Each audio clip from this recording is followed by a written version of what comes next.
Good morning students. आज हम लोग पढ़ेंगे एनसीईआरटी बुक का चैप्टर 1 क्लास 8 का। ठीक है, तो जैसे इस चैप्टर का हेडिंग है आप पढ़ सकते हैं कि क्या हेडिंग में दिया हुआ है।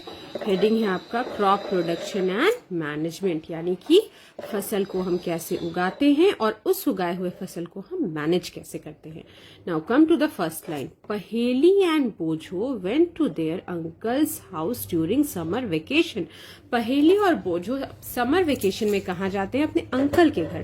There uncle is a farmer. उनके जो अंकल हैं वो फार्मर है। One day they saw some tools like खुरपी, sickle, shovel and plough etc in the field.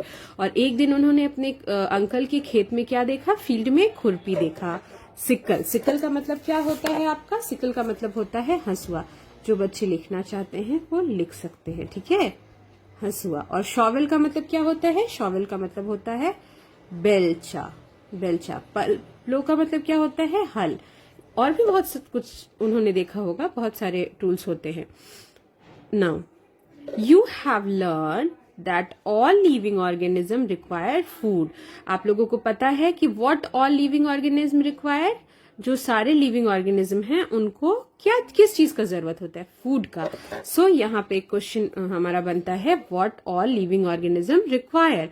तो what all living organism required? All living organism require food. Plants can make their food themselves. Can you recall how green plants synthesize their own food? Plants can make their own food. Plants अपना खाना खुद बना सकते हैं। और कैसे बना सकते हैं? फोटोसिंथेसिस से। अच्छा, अब देखिए यहाँ पे भी आप लोगों को एक इम्पॉर्टेंट पॉइंट है कि plants who can make their own food. तो इसका आंसर क्या होगा? Plants. Okay, now how plants make their food? तो plants can make their food by photosynthesis. Animals including humans can not make their own food. Animals, उस animals की category में हम humans भी आते हैं। हम लोग अपना खाना खुद नहीं बना सकते। So where do animals get their food from? सो जब एनिमल्स अपना खाना खुद नहीं बना सकते तो वो उनको खाना आखिर मिलता कहाँ से है? But first of all, why do we eat food? Okay, now हमें खाने की जरूरत है। इससे पहले हम ये जानते हैं कि why do we need food. हमें खाने की जरूरत क्यों है? You already know that energy from the food it is utilized by organism. So हम लोग क्या पढ़ रहे थे? You already know that energy from the food is utilized by organism for carrying out their various body function. जो energy है उसको हम लोग कहाँ यूज करते हैं? अच्छा, फूड से हम लोगों को एनर्जी चाहिए। अब इस एनर्जी का हम करेंगे क्या? तो हम लोग इस एनर्जी से क्या कर सकते हैं? बहुत तरह के बॉडी फंक्शंस होते हैं हमारे। For example digestion, respiration and excretion. इसके लिए हम लोग एनर्जी को यूज करेंगे। देखिए यहां से भी आपका एक क्वेश्चन जनरेट हो सकता है कि why do we need energy? Okay, so we need energy for carrying out our various body functions, for example digestion, respiration and excretion. We get our food from plants and animals or both. हम लोग जो ये खाना हम लोगों को मिलता है वो कहाँ से मिलता है? प्लांट से और एनिमल से, या हम लोग ये कह सकते हैं कि दोनों ही से ना। अब यहाँ आ जाते हैं हम लोग नेक्स्ट पैरा में। In order to provide food for a large population, regular production, proper management and distribution is necessary. अगर हम चाहते हैं कि हम लार्ज पॉपुलेशन को, यानी कि बहुत ज्यादा लोगों को खाना दे सके, तो हम लोगों को अपनी फसल के उत्पादन पे रेगुलरिटी रखनी होगी। वो रेगुलर होना चाहिए, प्रॉपर। और फिर उस फसल को हम लोगों को प्रॉपरली मैनेज भी करना होगा। और उस मैनेज किए हुए फसल को हम लोगों को वितरण भी बहुत अच्छे तरीके से करना पड़ेगा, तभी हम लोग एक लार्ज पॉपुलेशन को फूड दे पाएंगे। Now come two point number 1, agricultural practices. Okay, ये पढ़ने से पहले हम ये जान लेते हैं कि ये एग्रीकल्चर जो है इसकी शुरुआत हुई कैसे थी। Till 10,000 BCE people were nomadic. Nomadic का मतलब होता है घुमंतु। And what is the meaning of BC? BC का मतलब होता है बिफोर क्राइस्ट। ठीक है, हम अपने टाइम को बीसी और एडी में रिप्रेजेंट करते हैं। ये होता है बिफोर क्राइस्ट एंड ये after death of Christ. Okay, now it's not of your concern, so will move forward. Okay, so तो 10,000 BC से पहले जो लोग थे वो लोग 10,000 BC तक वो लोग घुमंतु थे। उनके पास ना फूड होता था ना शेल्टर होता था, वो प्लेस टू प्लेस घूमते थे, एक जगह से दूसरी जगह वो घूमते रहते थे, वॉन्डर करते रहते थे। किस लिए? फूड के लिए और शेल्टर के लिए, खाने के लिए और रहने की जगह के लिए। They ate raw fruits and vegetables. और वो क्या खाते थे? वो रॉ कच्चा सब्जी और फ्रूट्स फल खाते थे। And started hunting animals for food. और उसके बाद उन्होंने क्या स्टार्ट किया? एनिमल्स का शिकार करना। लैटर बाद में they could cultivate land and produce rice. और बाद में उन्होंने क्या किया? कल्टिवेट करना, खेती करनी शुरू कर दी। और वो लोग क्या उगाने लगे? व्हीट उगाने लगे, राइस उगाने लगे, फूड क्रॉप्स को उगाने लगे। दस वॉज बोर्न एग्रीकल्चर। और इस तरह से एग्रीकल्चर का आविष्कार हुआ। When plants of same kind, ये बहुत इंपॉर्टेंट है, ये जो लाइन हम I am underlining, it's very important. So इस पे बहुत अच्छे से आप इम्फेसाइज कीजिएगा, ठीक है? ध्यान से सुनिए मैं क्या बोल रही हूँ। When plants of same kind are cultivated at one place, okay, plants of same kind cultivated at one place on a large scale is called crop. Now ये देखिए, जब एक ही तरह के पौधों को कल्टीवेट किया जाता है बहुत एक ही जगह पे, लार्ज स्केल पे, बहुत बड़े तबदे पे, तो उसे हम लोग क्या कहते हैं? क्रॉप। अब यहां से देखिए, what is crop? Okay, what is crop? Then what will be the answer? When plants of same kind are cultivated at one place on a large scale is called crop. इसमें आप दो चीज याद रखिएगा, plants of same kind cultivated one place. Okay, plants same kind का होना चाहिए, एक ही जगह पे कल्टिवेटेड होगा, वो क्रॉप होगा। आपको आंसर याद हो गया? Very good. For example, crops of wheat means that all the plants grown in a field are that of wheat. मतलब एग्जाम्पल के लिए कि अगर गेहूं का हम फसल की बात कर रहे हैं तो वो लार्ज अमाउंट में सिर्फ गेहूं की ही फसल होनी चाहिए, ठीक है? You already know that crops are of different types.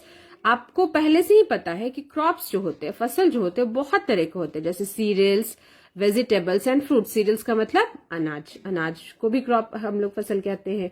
Vegetables का भी फसल होता है, फलों की भी फसल होती है, ठीक है? These can be classified on the basis off season. अब देखिए, यहां से भी आपका एक क्वेश्चन बन सकता है कि crops are of different kinds. कितने काइंड्स के होते हैं crops? Of different types. What are these types? Cereals, vegetables and fruits. Okay, now अब क्रॉप्स हम लोग पढ़ लिए कि डिफरेंट टाइप्स के होते हैं। ओके, अब ये जो हम क्रॉप्स का वर्गीकरण करते हैं वो किस आधार पे करते हैं? हम किस आधार पे सोचेंगे कि क्रॉप्स जो है वो कितने तरह के हैं? आइए हम आपको बताते हैं। India is a vast country. India बहुत बड़ा कंट्री है, हम जानते हैं। The climatic conditions like temperature, humidity, rainfall vary from one region to another. आपने देखा होगा कि डाल्टनगंज में थोड़ी गर्मी पड़ती है और रांची थोड़ा ठंडा है, यहाँ के मुताबिक वहां बारिश ज्यादा होती है। तो क्लाइमेटिक कंडीशन जो होता है वो एक जगह से दूसरे जगह पे अलग अलग होता है। Accordingly there is a rich variety of crops grown in different parts of the country. ठीक है, तो बहुत ज्यादा वेराइटी होगा क्रॉप्स का जो कि डिफरेंट अलग अलग जगहों पे कंट्री के होता है। Despite this diversity two broad cropping patterns can be identify. हालांकि बहुत ही वैरायटी है, आपका बहुत ज्यादा डाइवर्सिटी है, बहुत ज्यादा अंतर है क्लाइमेटिक कंडीशन पे, लेकिन हम लोग जो वर्गीकरण अपनी फसलों का करते हैं वो बेसिकली दो तरह का होता है। दो तरह का कौन कौन सा? Kharif crop and rabi crop. This is very important. अब ये खारिफ क्रॉप आप याद रखिएगा। कैसे याद रखिएगा? The crops which are sown in rainy season are called kharif crop. Okay, ऐसी फसलें जो कि रेनी सीजन में जिनकी जुताई होती है उन्हें हम खारिफ क्रॉप्स कहते हैं। वो क्या होता है? वो खारिफ क्रॉप्स होते हैं। ओके, आप इसे एक कोड बना के भी याद कर सकते हैं, आर के। ओके, आर का मतलब रेनी सीजन, के का मतलब खारिफ क्रॉप। आपको ये वर्ड याद रहेगा आर के, तो आपको याद आ जाएगा कि kharif crops are grown in rainy season. अब ये रेनी सीजन कब होता है इंडिया में? जून से सितंबर तक। ओके, जब रेनी सीजन आपको याद रहेगा तो आपको ये भी याद रहेगा मंथ, बिकॉज सबके माइंड में है ना कि कब से कब तक हमारे यहाँ बारिश होती है। Okay, the rainy season in India is generally from June to September. Rainy season जो होता है हमारे भारतवर्ष में वो जून से सितंबर में होता है। Paddy, maize, soybean, ground nuts and cotton are kharif crops. आप कुछ एग्जाम्पल्स भी याद रखिएगा, question can be arise that what are kharif crops, give some examples. Kharif crops क्या होते हैं, वो किस सीजन में होते हैं, ओके मंथ कौन सा होता है आपका, और उसके क्या एग्जाम्पल्स हैं। ओके आप इस टर्म को याद रखिएगा, आपको सब कुछ याद आ जाएगा। Rainy, kharif, and what is आपका कॉमन सेंस इतना बता देगा, जून से लेके सितंबर तक। Okay what are the examples, क्या खाने को मिलता है उस समय, मेज, बादाम उस समय नया आता है, आपको याद होगा, सोयाबीन्स आते हैं। Okay now come to rabi crops, the crops grown in winter season. Okay WR याद रहेगा आपको, winter season rabi crops. Okay the crops grown in winter season, winter season कब से कब तक होता है, अक्टूबर से मार्च तक, आर कॉल्ड राबी क्रॉप्स, इन्हें हमें राबी क्रॉप्स इन्हें बोलते हैं। Examples of rabi crops are wheat, gram, pea, mustard, linseed. Okay beside these pulses and vegetables are grown during summer at many places। इसके अलावा भी, this is not very important, लेकिन इसके अलावा भी दाल और सब्जियां बहुत सारे जगहों पे गर्मी के दिनों में भी उगाए जाते हैं। Okay now basic practices of crop production. हर चीज का एक बेसिक रूल होता है, ठीक है। अगर आप नींव की रूल को नहीं जानते हैं तो आप आगे नहीं बढ़ सकते। तो क्या बेसिक प्रैक्टिसेस होते हैं क्रॉप प्रोडक्शन के लिए। ओके आइए पढ़ते हैं। Cultivation of crops involve several activities undertaken by farmer over a period of time.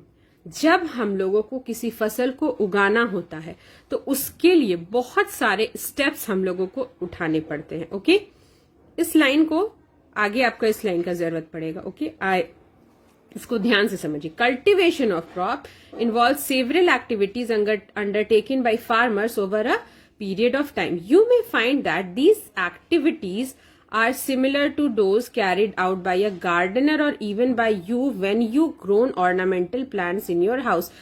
कुछ सजावटी फ्लावर्स होते हैं ना जिनको हम घर में उगाते हैं, उनको की जब हम लोग देखभाल करते हैं तो जो स्टेप्स हम लोग लेते हैं, पहले अगर गुलाब का पौधा उगाना है आपको फॉर एग्जांपल, तो आप क्या कीजिएगा, पहले पौधे को लाके उसको मिट्टी को तैयार कीजिएगा, फिर पौधे को रोपिएगा। तो ये जो स्टेप्स होते हैं ये उसी तरह के होते हैं। दीज एक्टिविटीज और task are referred as agriculture practices. Okay now अभी आप लोग ने देखा होगा कि एक लाइन मैंने अंडरलाइन करवाया था जो कि मैंने कहा था कि बहुत इंपॉर्टेंट है। अब देखिए, what are agriculture practices, so this is your answer. Okay this is your answer. Cultivation of crops involve several activities. फसल की खेती के लिए, कल्टीवेशन के लिए जो सेवरल स्टेप्स एक्टिविटीज हम लोग करते हैं, फार्मर्स करते हैं, उसे हम क्या कहते हैं, what we use to say agricultural practices. So if you are asked a question what are agriculture practices, तो इसका आंसर क्या होगा, फॉर कल्टिवेशन ऑफ क्रॉप्स, याद रखिएगा। Okay for that several steps, याद रखिएगा, बाय फार्मर। बस आपको आंसर पर मिल जाएगा। ये 3 पॉइंट याद रखिएगा, बिल्कुल आपको आंसर मिल जाएगा। For cultivation of crop several steps which are taken by a farmer are called agricultural practices. Is that clear? Which are listed below. अब कुछ एग्रीकल्चरल प्रैक्टिसेस होते हैं जो कि नीचे आपको समझाया गया है। फर्स्ट पॉइंट है preparation of soil, showing, adding manure and fertilizers, irrigation, protecting from weeds, harvesting and storage। अब हम लोग 1 by 1 हर स्टेप को पढ़ेंगे। सो फर्स्ट आपका स्टेप क्या है, प्रिपरेशन ऑफ सॉइल, यानी कि किसी भी फसल को उगाने के लिए हम मिट्टी को उस फसल के मुताबिक तैयार करते हैं। क्यों करते हैं? ताकि वो जो मिट्टी है उस क्रॉप को बहुत अच्छे तरीके से उगा सके। नाउ अब हम लोग आते हैं प्रिपरेशन ऑफ सॉइल। अब हम लोग सॉइल कैसे प्रिपेयर करते हैं, ठीक है। The preparation of soil is the first step before growing a crop. Preparation of soil यानी कि जब मिट्टी को जो हम लोग तैयार करते हैं, ये फर्स्ट स्टेप होता है, ये पहला कदम होता है किसी भी फसल को उगाने के लिए। One of the most important task in the agriculture is to turn the soil and loosen it. और जब हम लोग मिट्टी को तैयार करते हैं तो इसका सबसे पहला इंपॉर्टेंट क्या पॉइंट होता है कि हम लोग जो मिट्टी होती है नीचे की मिट्टी को ऊपर करना, टर्न द सॉइल, ठीक है। एंड लूजन इट, लूजन इट का मतलब होता है, देखिएगा आप, मिट्टी आपकी इस तरह की होती है, बहुत ढेला ढेला टाइप का, तो जब तक इसको तोड़िएगा नहीं, ये फैलेगा नहीं, ठीक है, लूजन नहीं होगा, तो इसमें आप बहुत अच्छी तरह से बीज को नहीं रोप सकते हैं। बात समझ रहे हैं? तो टर्न अप मतलब नीचे की मिट्टी को ऊपर करना, एंड लूजन इट मतलब जो क्रम्स होते हैं, बड़े बड़े ढेले होते हैं, उनको क्रम्स बोला जाता है, उसको तोड़ना, तोड़िएगा तो वो लूज हो जाएगा, ओके, लूजन इट। तो ये दो बहुत इंपॉर्टेंट पॉइंट होता है, okay. So this allows the roots to penetrate deep into the soil. Okay, now why do we do this?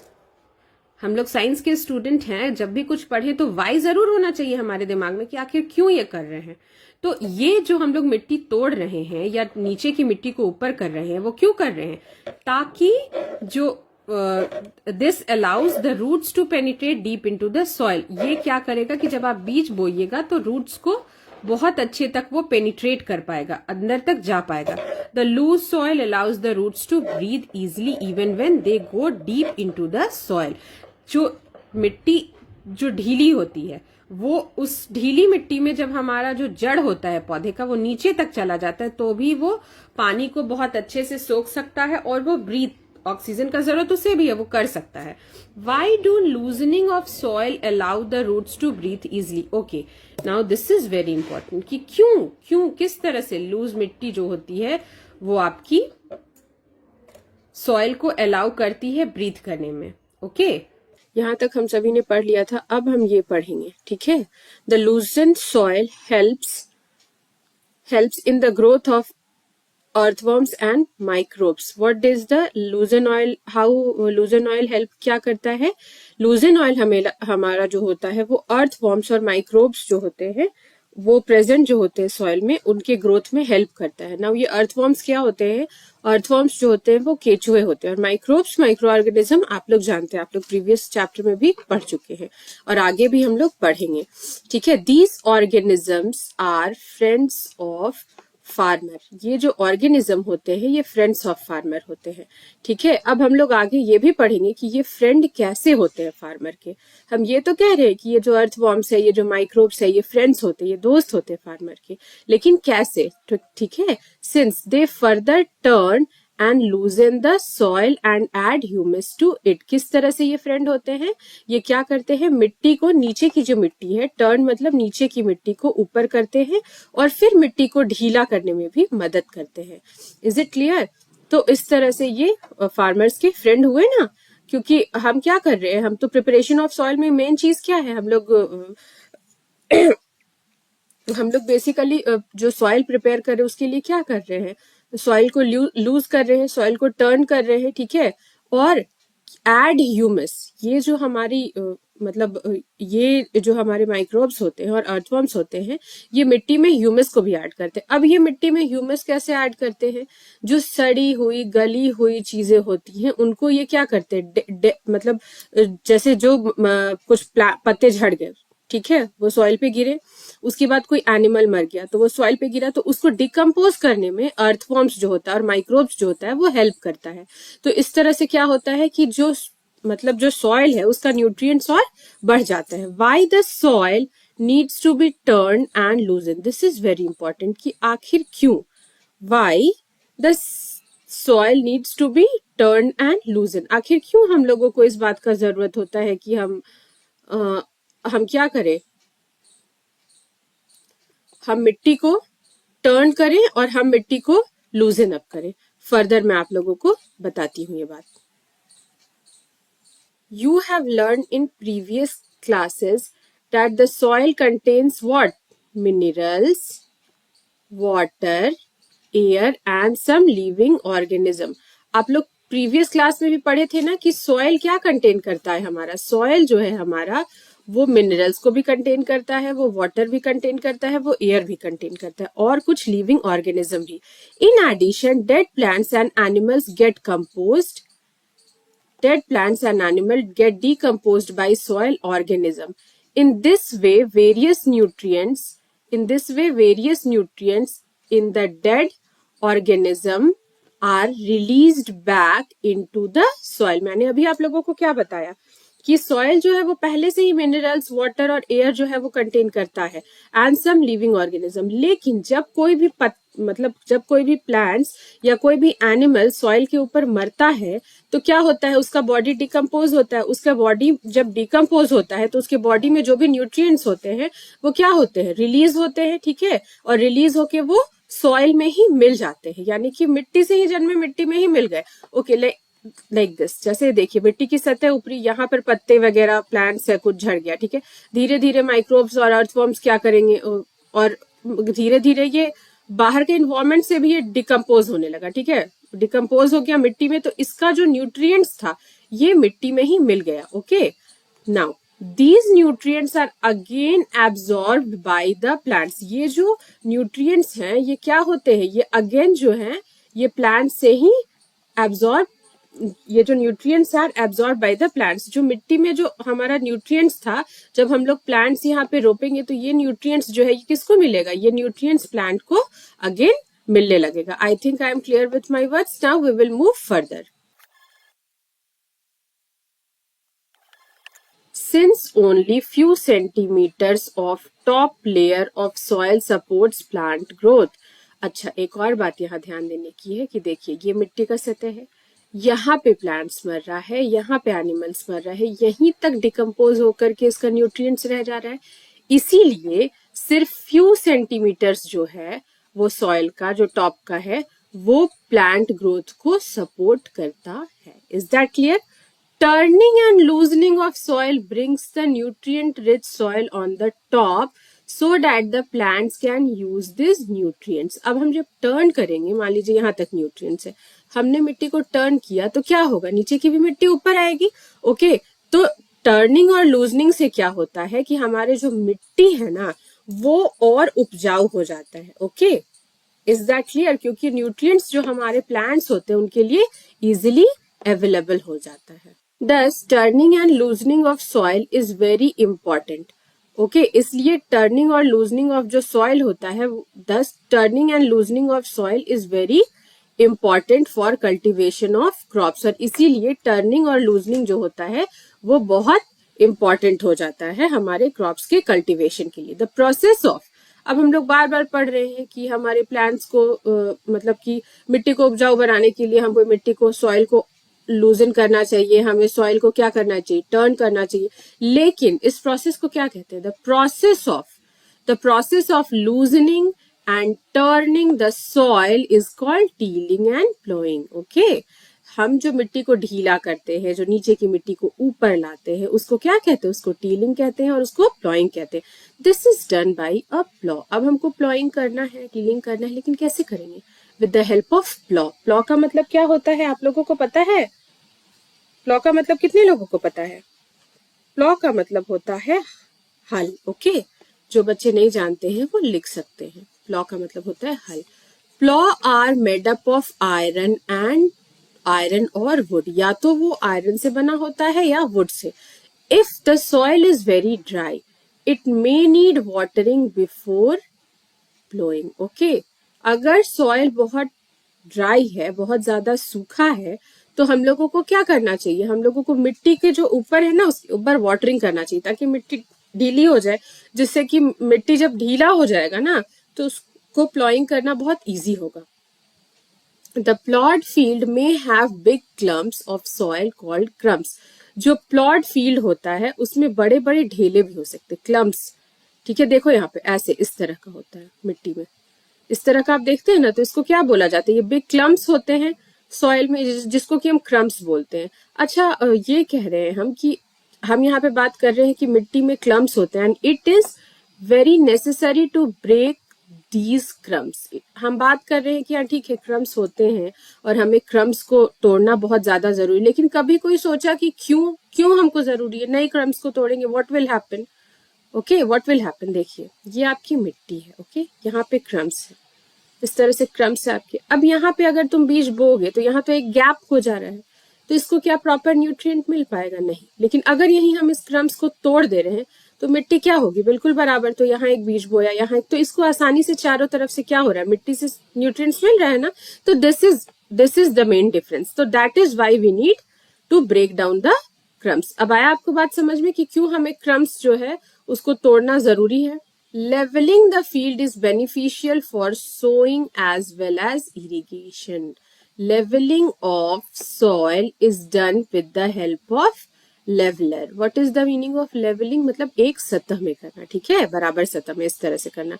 ये नहीं कि ये उबड़ खाबड़ रहे जमीन, ये पूरा सतह में मिट्टी आ जाए. तो ये लेवलर के हेल्प से हम लोग कर देते हैं. Sometimes manure is added to the soil before tilling.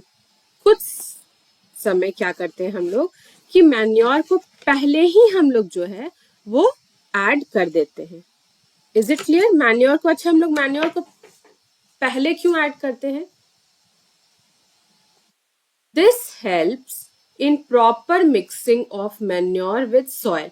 The soil is moisten before sowing. Okay, sometimes manure is added to the soil before tilling.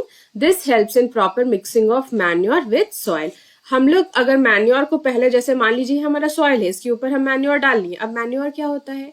जैसे गोबर हो गया, नेचुरल चीजों को मैन्योर बोलते हैं. मैन्योर और फर्टिलाइजर्स में हम लोग फर्दर डिफरेंस पढ़ेंगे, लेकिन आप ये जानिए जो नेचुरल चीजें होते हैं उनको हम लोग मैन्योर बोलते हैं. इसमें कोई आर्टिफिशियल चीज नहीं होती, जैसे गोबर हो गया या सड़ा हुआ पत्ता हो गया, ओके, या वर्मी कंपोस्ट हो गया, दीज थिंग्स. ओके, देन क्या होगा कि मैन्योर हम ऐड किए, फिर हमने टर्न अप किया मिट्टी को, ओके, लूजन किया, तो इसमें क्या हो गया? मैन्योर अच्छे से मिल गया, तो ये और भी ज्यादा हमारे लिए क्या हो गया?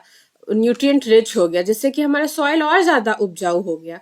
Okay, the soil moisten before sowing. और जो सॉइल है उसको हम मॉइस्चन कर देते हैं, उसमें थोड़ा मतलब कि मॉइस्चन का मतलब होता है कि पानी कंटेंट होना चाहिए. तो हम लोगों का जो सॉइल है उसको हम लोग और मॉइस्चन कर देते हैं. ओके, बिफोर शोइंग मतलब, शोइंग मतलब कि क्या, बीज को रोपना. ओके, तो शोइंग से पहले हम क्या करते हैं? सॉइल को मॉइस्चन कर देते हैं. अभी मैं आप लोगों को प्लॉ का फोटो दिखाऊंगी, उसके बाद मैं आप लोगों को, पहले मैं प्लॉ का फोटो दिखा दूंगी, उसके बाद मैं आप लोगों को प्लॉ के बारे में बताऊंगी. Is that clear? ताकि आपके पास एक पिक्चर रहे. कभी भी आप पढ़िए ना तो किसी चीज का पिक्चर पहले देख लीजिए, उसके बाद उसके बारे में पढ़िए, तो आपके पास एक दिमाग में पिक्चर रहेगा, तो आपको समझ में आएगा अच्छा इस चीज को कहते हैं. देखिए ये प्लॉ है, हल है, ठीक है. ये प्लॉ शाफ्ट है, देख रहे हैं, ये प्लॉ शाफ्ट है, और यहाँ पे ये ट्रायंगुलर मतलब आयरन टाइप का ये डाला हुआ है, चीज डाला हुआ है, लगाया हुआ है इसमें, जिससे कि मतलब जिससे कि जब हम लोग प्लॉइंग करते हैं तो ये बहुत इजी हो जाता है. ठीक है, this is called, this is plow shaft and this is plowshare. This is plowshare I am showing you. ये देखिए, ये लंबी सी जो डंटी है इसको प्लॉ शाफ्ट बोलते हैं, और ये प्लॉशेयर है, और ये बीम है. ये जो दो बुल्स के ऊपर लगाया हुआ है ना, इसको हम लोग बीम बोलते हैं. Is it clear? बीम जो होता है ये दो एनिमल्स के ऊपर, जैसे दो बुल्स के ऊपर हम लगा दिए या भैंसे के ऊपर भी लगा दिए बीम, और ये हो गया आपका प्लॉ शाफ्ट और ये प्लॉशेयर. ठीक है, इसकी हेल्प से हम लोग प्लॉइंग कर सकते हैं. Is it clear? Okay, I think I am clear. Now, before showing the seeds, it is necessary to break big soil clumps to get field yield, better field yield. Okay, it is necessary to break soil clumps to get better yield. मतलब कि field में हमारा उपज जो है अनाज का वो अच्छा हो सके, इसलिए हम लोगों को क्या करना चाहिए? सॉइल क्लम्प्स क्या बताया था मैंने? एसिड, जो बड़े बड़े ढेले होते हैं उसको, ठीक है, उसको तोड़ देना जरूरी होता है ताकि हमारी जो मिट्टी है वो ज्यादा उपजाऊ हो सके. This is done with the help of various tools. अब हम लोगों को सॉइल क्लम्प्स को तोड़ना तो है, लेकिन उसके लिए हम लोग बहुत सारे टूल्स का इस्तेमाल करते हैं. The main tools used for this purpose are the plough, hoe and cultivator. This is very important. यहां से क्वेश्चन आपका पूछ सकता है कि what are the tools used for the purpose of for breaking the soil clumps. Okay, तो you can write the answer will be the plough, hoe and cultivator. Is it clear? Okay, now we will read about plough. Plough आखिर होता क्या है, अब हम लोग plough के बारे में पढ़ेंगे. This is being used since ancient times for tilling the soil, adding fertilisers to the crop, removing the weeds and turning the soil. ये जो प्लॉ होता है, प्लॉ यानी कि हल, ये बहुत पुराने समय से हम लोग यूज कर रहे हैं सॉइल को टील करने के लिए और उसमें फर्टिलाइजर्स ऐड करने के लिए। ये हमेशा याद रखिएगा कि मैन्योर्स और फर्टिलाइजर्स तो अलग अलग चीज होते हैं, हम आगे आपको बताएंगे। अभी के लिए इतना जानिए कि manures are natural things and fertilisers जो होते हैं वो आर्टिफिशियल भी होते हैं, ठीक है। रिमूविंग द वीड्स, वीड्स का मतलब क्या होता है? वीड्स का मतलब होता है अनचाहे पौधे जो उग जाते हैं। Is it clear? वीड्स का मतलब होता है अनचाहे पौधे जो खेत खलिहान में उग जाते हैं, या आप देखिएगा कि आपके गार्डन में भी उग जाता है, ठीक है। And turning the soil, okay, removing the weeds and turning the soil. यहाँ भी एक क्वेश्चन बन रहा है कि प्लॉ जो है वो किस किस चीज के लिए यूज होता है। तो number 1,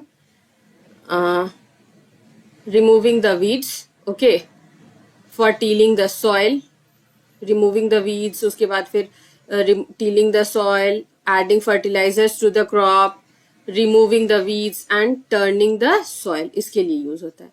okay, this is made of wood and is drawn by pair of bulls और other animals, horses and camels. Okay, now plough जो होता है वो वुड से बना होता है और इसको कौन मतलब ड्रिवन बाय किससे होता है, किसके द्वारा हम इसको चलाते हैं? Drawn by pair of bulls और अदर एनिमल्स, हॉर्सेज और कैमल्स का भी यूज कर सकते हैं।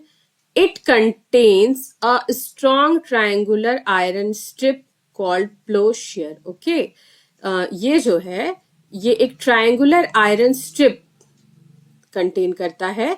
It contains a strong triangular iron strip called ploughshare, जिसको कि प्लोशियर बोलते हैं। The main part of plough is a long log of wood. The main part of plough is a long log of wood which is called plough shaft। ठीक है, जो main part होता है वो क्या होता है? आपका लॉन्ग लॉग, जो लंबा मैंने डंटी इस तरह से दिखाया था ना, लॉन्ग लॉग ऑफ वुड होता है। ओके, उसी को हम लोग प्लॉ शाफ्ट बोलते हैं। There is a handle at one end of the shaft. एक जो एंड होता है शाफ्ट का उस पे एक हैंडल होता है और जो अदर एंड होता है attach to beam which is placed on the bull's neck. देखिए, एक जो आपका प्लॉ शाफ्ट का एंड होता है वहां पे हैंडल होता है और अदर एंड पे एक बीम बताया था ना मैंने, इस तरह से रहता है। ये आपका ये हो गया, ये बीम होता है जो बुल्स के ऊपर, 2 बुल्स यहाँ लगे होते हैं और बुल्स के ऊपर रख दिया जाता है। Okay, 1 pair of bulls and a man can easily operate the plough. एक पेयर ऑफ बुल और एक आदमी जो है वो आराम से प्लॉ को ऑपरेट कर सकता है। Is that clear? The indigenous wooden plow is increasingly being replaced by iron plow nowadays। Indigenous का मतलब क्या होता है? स्वदेशी, ठीक है। जो बच्चे नहीं जानते वो लिख सकते हैं स्वदेशी। The indigenous wooden plow is increasingly being replaced by iron plow nowadays। आजकल जो हमारा पहले से वुडन प्लॉ जो हम लोग यूज करते थे उसकी जगह पे आयरन प्लॉ को हम लोग यूज करते हैं। Okay, now come to second tool, hoe. It is simple tool which is used for removing weeds for loosening the soil. Okay, ये जो है ये बहुत ही सिंपल, हो जो होता है ये बहुत ही सिंपल सा टूल होता है, कोई बहुत ज्यादा इसमें नहीं होता कि बहुत हाई फाई मशीन है, ठीक है। हो का मतलब क्या होता है? कुदाल या फवाड़ आप लिख सकते हैं, ठीक है। It is a simple tool which is used for removing weeds. Again the term is here weeds. Weeds मतलब अनचाहे पौधे। अच्छा, हम लोग बार बार बात करें कि हमें वीड्स को रिमूव करना है, वीड्स को रिमूव करना है, लेकिन कभी आप लोगों ने सोचा कि आखिर हम लोगों को वीड्स को रिमूव करना क्यों है? क्या होगा अगर वीड्स रहेगा हमारे खेत में? तो ठीक है, अनचाहे पौधे हैं, अगर रहेगा तो क्या हो जाएगा? I am telling you. देखिए, मान लीजिए आपका खेत है, यहाँ हमारी वीट की जो है सो खेती हो रही है, वीट्स का हमारा फसल है। यहाँ पे वीट की खेती हो रही है, यहाँ वीट्स जो है वो आपका उग गया। नाउ अनचाहे पौधे उग गए, अब क्या होगा? ये वीट की खेती हो रही है, हम चाहते हैं कि ये जो सॉइल का न्यूट्रिएंट्स है ये वीट का जो फसल है उसको मिले, लेकिन आसपास जो अनचाहा पौधा है वो भी तो वो न्यूट्रिएंट्स को लेगा ग्रो करने के लिए। तो ये क्या होगा? सॉइल का जो न्यूट्रिएंट्स है ये क्या हुआ? ये बट गया। ओके, ये बट गया। अब हमारा जो वीट का जो हमारी फसल है, गेहूं की जो फसल है वो बहुत अच्छे से ग्रो नहीं करेगी, क्योंकि उतना ही न्यूट्रिएंट्स, इतने दूर का न्यूट्रिएंट्स ये ले रहा है तो इतना ही न्यूट्रिएंट्स में वीड्स भी ग्रो कर रहा है और गेहूं का फसल भी ग्रो कर रहा है, तो ये अच्छे से ग्रो करेगा नहीं। इसलिए वीड्स को रिमूव करना बहुत इंपॉर्टेंट है। ओके, आप जब भी पढ़िए तो बहुत कंसेप्चुअली पढ़िए। साइंस के स्टूडेंट हैं, ये दिमाग में हमेशा होना चाहिए कि ये कर रहे हैं तो आखिर क्यों कर रहे हैं, ऐसे नहीं कि बस हाँ ठीक है करना है। Okay, there is always a why behind everything. It has a long rod of wood और आयरन। हो में क्या होता है, एक लॉन्ग रॉड होता है जो कि या तो लकड़ी का बना होता है या आयरन का। A strong rod and bent plate of iron is fixed to one of the ends. Okay, एक स्ट्रॉन्ग मतलब मजबूत चौड़ा मुड़ा हुआ प्लेट होता है आयरन का जो कि हॉ के एक इंड पे जुड़ा हुआ होता है। Is that clear? Okay, now we will move further. ये देखिए ये किस तरह से काम कर रहा है।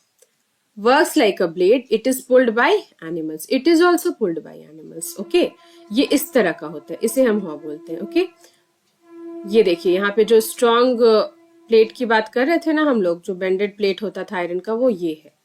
Okay, this is the one. Now the third tool is cultivator. Nowadays, plowing is done by tractor-driven cultivator.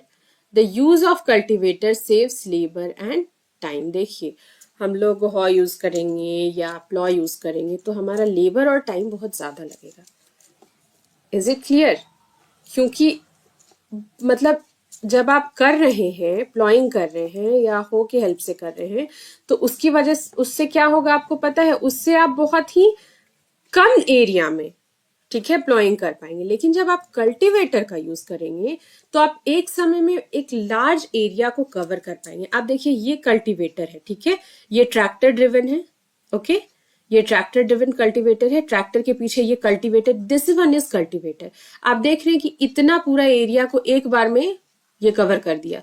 और अगर हम लोग वो प्लॉइंग करते तो क्या होता, ये एक ऐसे लाइन जैसा एरिया कवर होता, फिर ऐसे लाइन जैसा एरिया कवर होता। लेकिन इसमें देख रहे हैं 1 2 3 4 इस तरह से दिख रहा है, मतलब कि 4 बार आप जितना प्लॉइंग करेंगे वो एक ही बार में कल्टीवेटर कर देगा। तो which one is best? Cultivator, of course, क्योंकि ये लेबर और टाइम को भी बचा रहा है। तो nowadays cultivator is more preferable. So we are here again. हम लोगों ने पढ़ लिया था कि हम लोग कैसे सॉइल को प्रिपेयर करते हैं, फिर हम शोइंग कैसे करते हैं। Now what we will study adding manure and fertilizer. Okay, अब हम अपने सॉइल में मैन्योर्स और फर्टिलाइजर्स को कैसे ऐड करते हैं। The substance which are added to the soil in the form of nutrients, okay, in the form of nutrients for healthy growth of plants. For what we are doing this? For healthy growth of plants are called manures and fertilizers. Look, manures and fertilizers, एक बात आप बिल्कुल दिमाग में रखेंगे कि ये दोनों काम तो एक ही करता है, बट ये दो अलग अलग चीजें हैं। The substance which are added to the soil, ऐसी चीजें जो कि हम लोग सॉइल में ऐड करते हैं, क्यों? Okay, in a form of nutrients for healthy growth. आप याद रखिएगा ये बात, ये बहुत इंपॉर्टेंट पॉइंट है, ठीक है। आपको याद रखना पड़ेगा कि what is manure and what is fertilizers and why it is used. This is a substance, first of all it is add in a soil in a form of nutrient, nutrients के form में इसको हम लोग add करते हैं। For what? For healthy growth of plants, ताकि हमारा जो प्लांट्स है वो बहुत अच्छे तरीके से ग्रो कर सके। आप देखते हैं जब हमारे बॉडी में किसी तरह की कमी होती है तो डॉक्टर्स हमें टैबलेट्स देते हैं। It work like that only. Soil में जैसे किसी भी तरह का मिनरल्स या फिर किसी चीज का कमी होता है या नहीं भी होता है, तो अच्छे ग्रोथ के लिए हम मैन्योर्स और फर्टिलाइजर्स का यूज करते हैं। Okay, Now we see over here कि ये क्या कह रहा है। I see a healthy crop growing in a farm. I saw a healthy crop growing in a farm in the neighboring farm. Okay, the plants were weak. Why do some plants grow better than others? ये यहाँ पे जो है ये क्या कह रहा है कि मैंने देखा कि एक फार्म में हेल्दी क्रॉप उग रहे थे, बहुत स्वस्थ पौधा उग रहा था, और बगल के ही फार्म में जो पौधे थे वो वीक थे, उतने हेल्दी नहीं थे। इसका रीजन क्या हो सकता है? Now let's invent. Soil supplies mineral nutrients to the crop plant. Soil क्या करता है? मिनरल न्यूट्रिएंट्स प्रोवाइड करता है प्लांट को। ओके, यहाँ भी आपसे क्वेश्चन पूछा जाता है कि who provide mineral nutrients to the crop plants. Okay, तो here the answer will be soil. These nutrients are essential for the growth of plants. These nutrients are essential for the growth of plants. Why do we add these nutrients to the soil? Okay, because these are helpful for the growth of plants. In certain areas, farmer grow crop after crop in the same field. The field never left uncultivated or fallow. ठीक है, क्या होता है कि अभी मान लीजिए ये हमारा फील्ड है। ओके, फार्मर्स इस पे वीट का क्रॉप उगाए, फिर ये वीट के क्रॉप को सॉइल जो है इसको न्यूट्रिएंट्स दिया ग्रो करने के लिए। फिर फार्मर जो क्या किए, इसको वीट बड़ा हुआ उसको काटे, उसके बाद फिर से वीट का बीजारोपण कर दिए, तो फिर से सॉइल जो है इसको न्यूट्रिएंट्स दे रहा है। अच्छा, एक बात बताइए, वीट को हर बार ग्रो करने में तो सेम न्यूट्रिएंट्स का जरूरत है, तो बार बार अगर हम इसी पे वीट का पौधा उगाते जाएंगे तो क्या ये जो सॉइल है ये गरीब नहीं हो जाएगा? इसके पास उस न्यूट्रिएंट की कमी नहीं हो जाएगी? क्योंकि इसको कभी तो छोड़ा नहीं जा रहा है ना, कभी इसको फैलो और अनकल्टिवेटेड तो नहीं छोड़ा जा रहा है कि ये अपने आप को रीबूस्ट कर पाए। मान लीजिए फॉर एग्जाम्पल, बिल्कुल प्रैक्टिकल एग्जाम्पल, इसको समझिएगा। अगर आप लगातार काम कर रहे हैं, ठीक है, तो क्या हो रहा है, उससे आपके बॉडी का एनर्जी लेवल डाउन हो रहा है। कुछ देर आपको, हम लोग कहते हैं ना, आराम भी जरूरी है, कुछ देर बॉडी को रेस्ट भी जरूरी है, ताकि हम लोग फिर से अपने आप को रीबूस्ट कर पाए। Okay, so this one is important. Now imagine what happens to the nutrients. Imagine कीजिए कि न्यूट्रिएंट्स के साथ अगर हम अनकल्टिवेटेड लैंड को नहीं छोड़ेंगे तो क्या होगा? Continuous cultivation of crops make the soil poor in the nutrients. Continuous जब हम लोग कल्टिवेशन करेंगे तो अभी मैंने आप लोगों को समझाया कि सॉइल क्या हो जाएगा, उस न्यूट्रिएंट में उसकी स्कैर्सिटी आ जाएगी। Therefore farmers have to add manures to the field to replenish the soil with nutrients. Okay, क्या करना पड़ता है फार्मर्स को? इसीलिए फार्मर्स को उसमें मैन्योर्स ऐड करना पड़ता है। जैसे ये फील्ड है, इस पे हम वीट का पौधा उगा रहे हैं, ठीक है, इस पे हम मैन्योर्स डालेंगे तो क्या होगा कि उसका जो न्यूट्रिएंट्स है वो रिप्लेनिश होगा। ठीक है, रिप्लेनिश का मतलब अगर आप लोगों को नहीं पता है तो आप लोग लिख लीजिए। यस, रिप्लेनिश का मतलब होता है भरपाई करना। ठीक है, तो अगर जब हम लोग मैन्योर्स को ऐड करते हैं तो क्या होगा कि जो आपका न्यूट्रिएंट्स कम हुआ है उसकी भरपाई हो जाएगी। Is that clear to all of you? आप लोगों को समझ में आ गया ये बात? ये भरपाई होता है, जिन लोगों को मन है वो लिख सकते हैं भरपाई।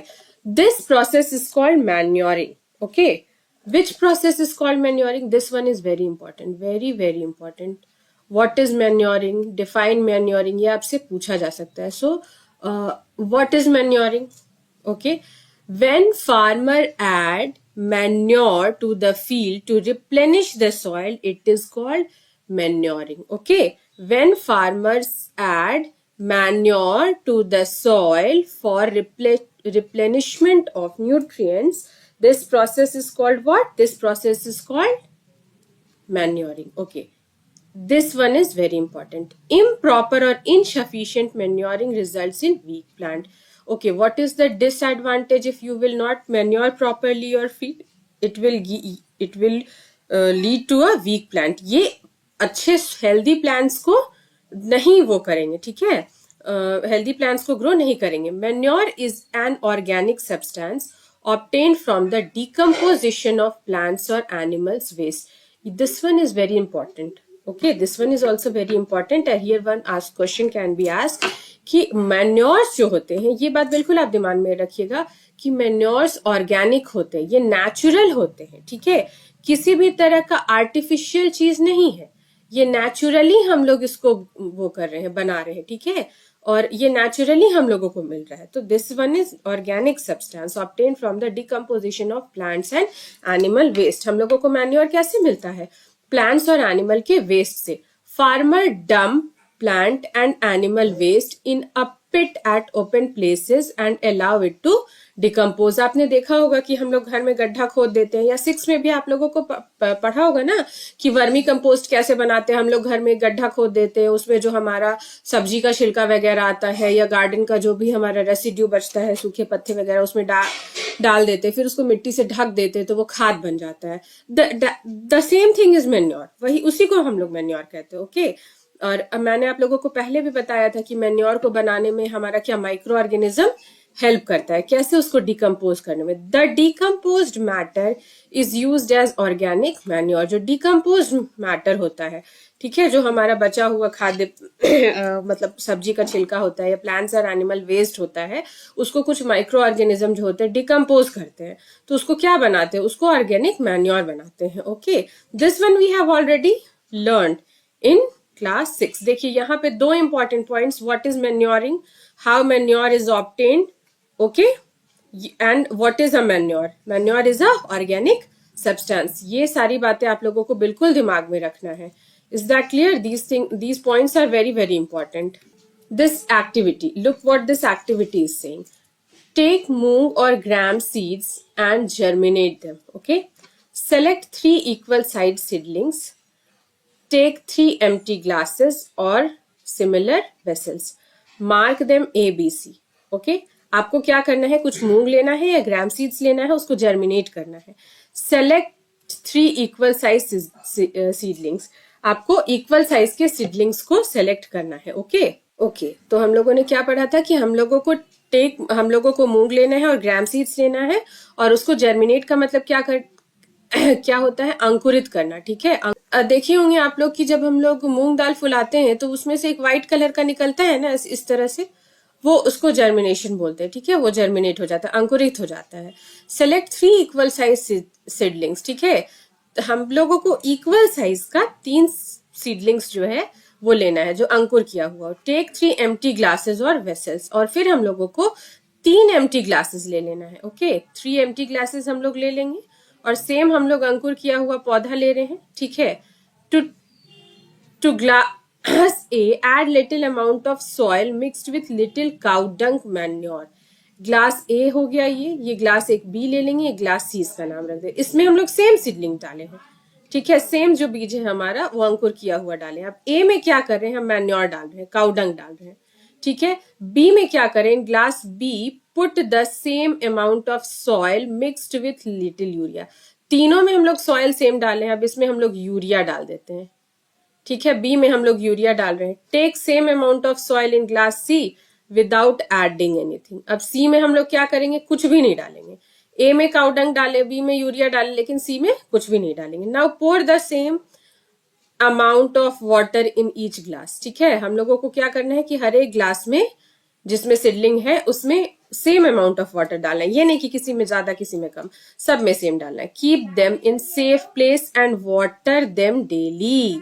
ठीक है. Keep them in a safe place. इसको हम लोग सेफ प्लेस में रखेंगे अच्छी तरीके से, और उसको वाटर डेली देंगे. वाटर भी हम लोगों को जो है वो सेम देना है. After 7 to 10 days observe their growth.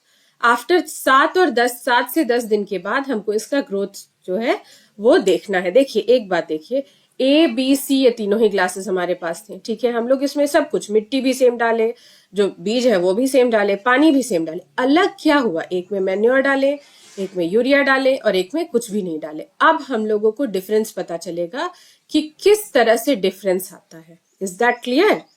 For this only we will doing this. Did plants in all the glasses grow at the same pace? Same pace का मतलब उसी स्पीड में?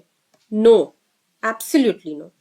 Which glass showed better growth of plants?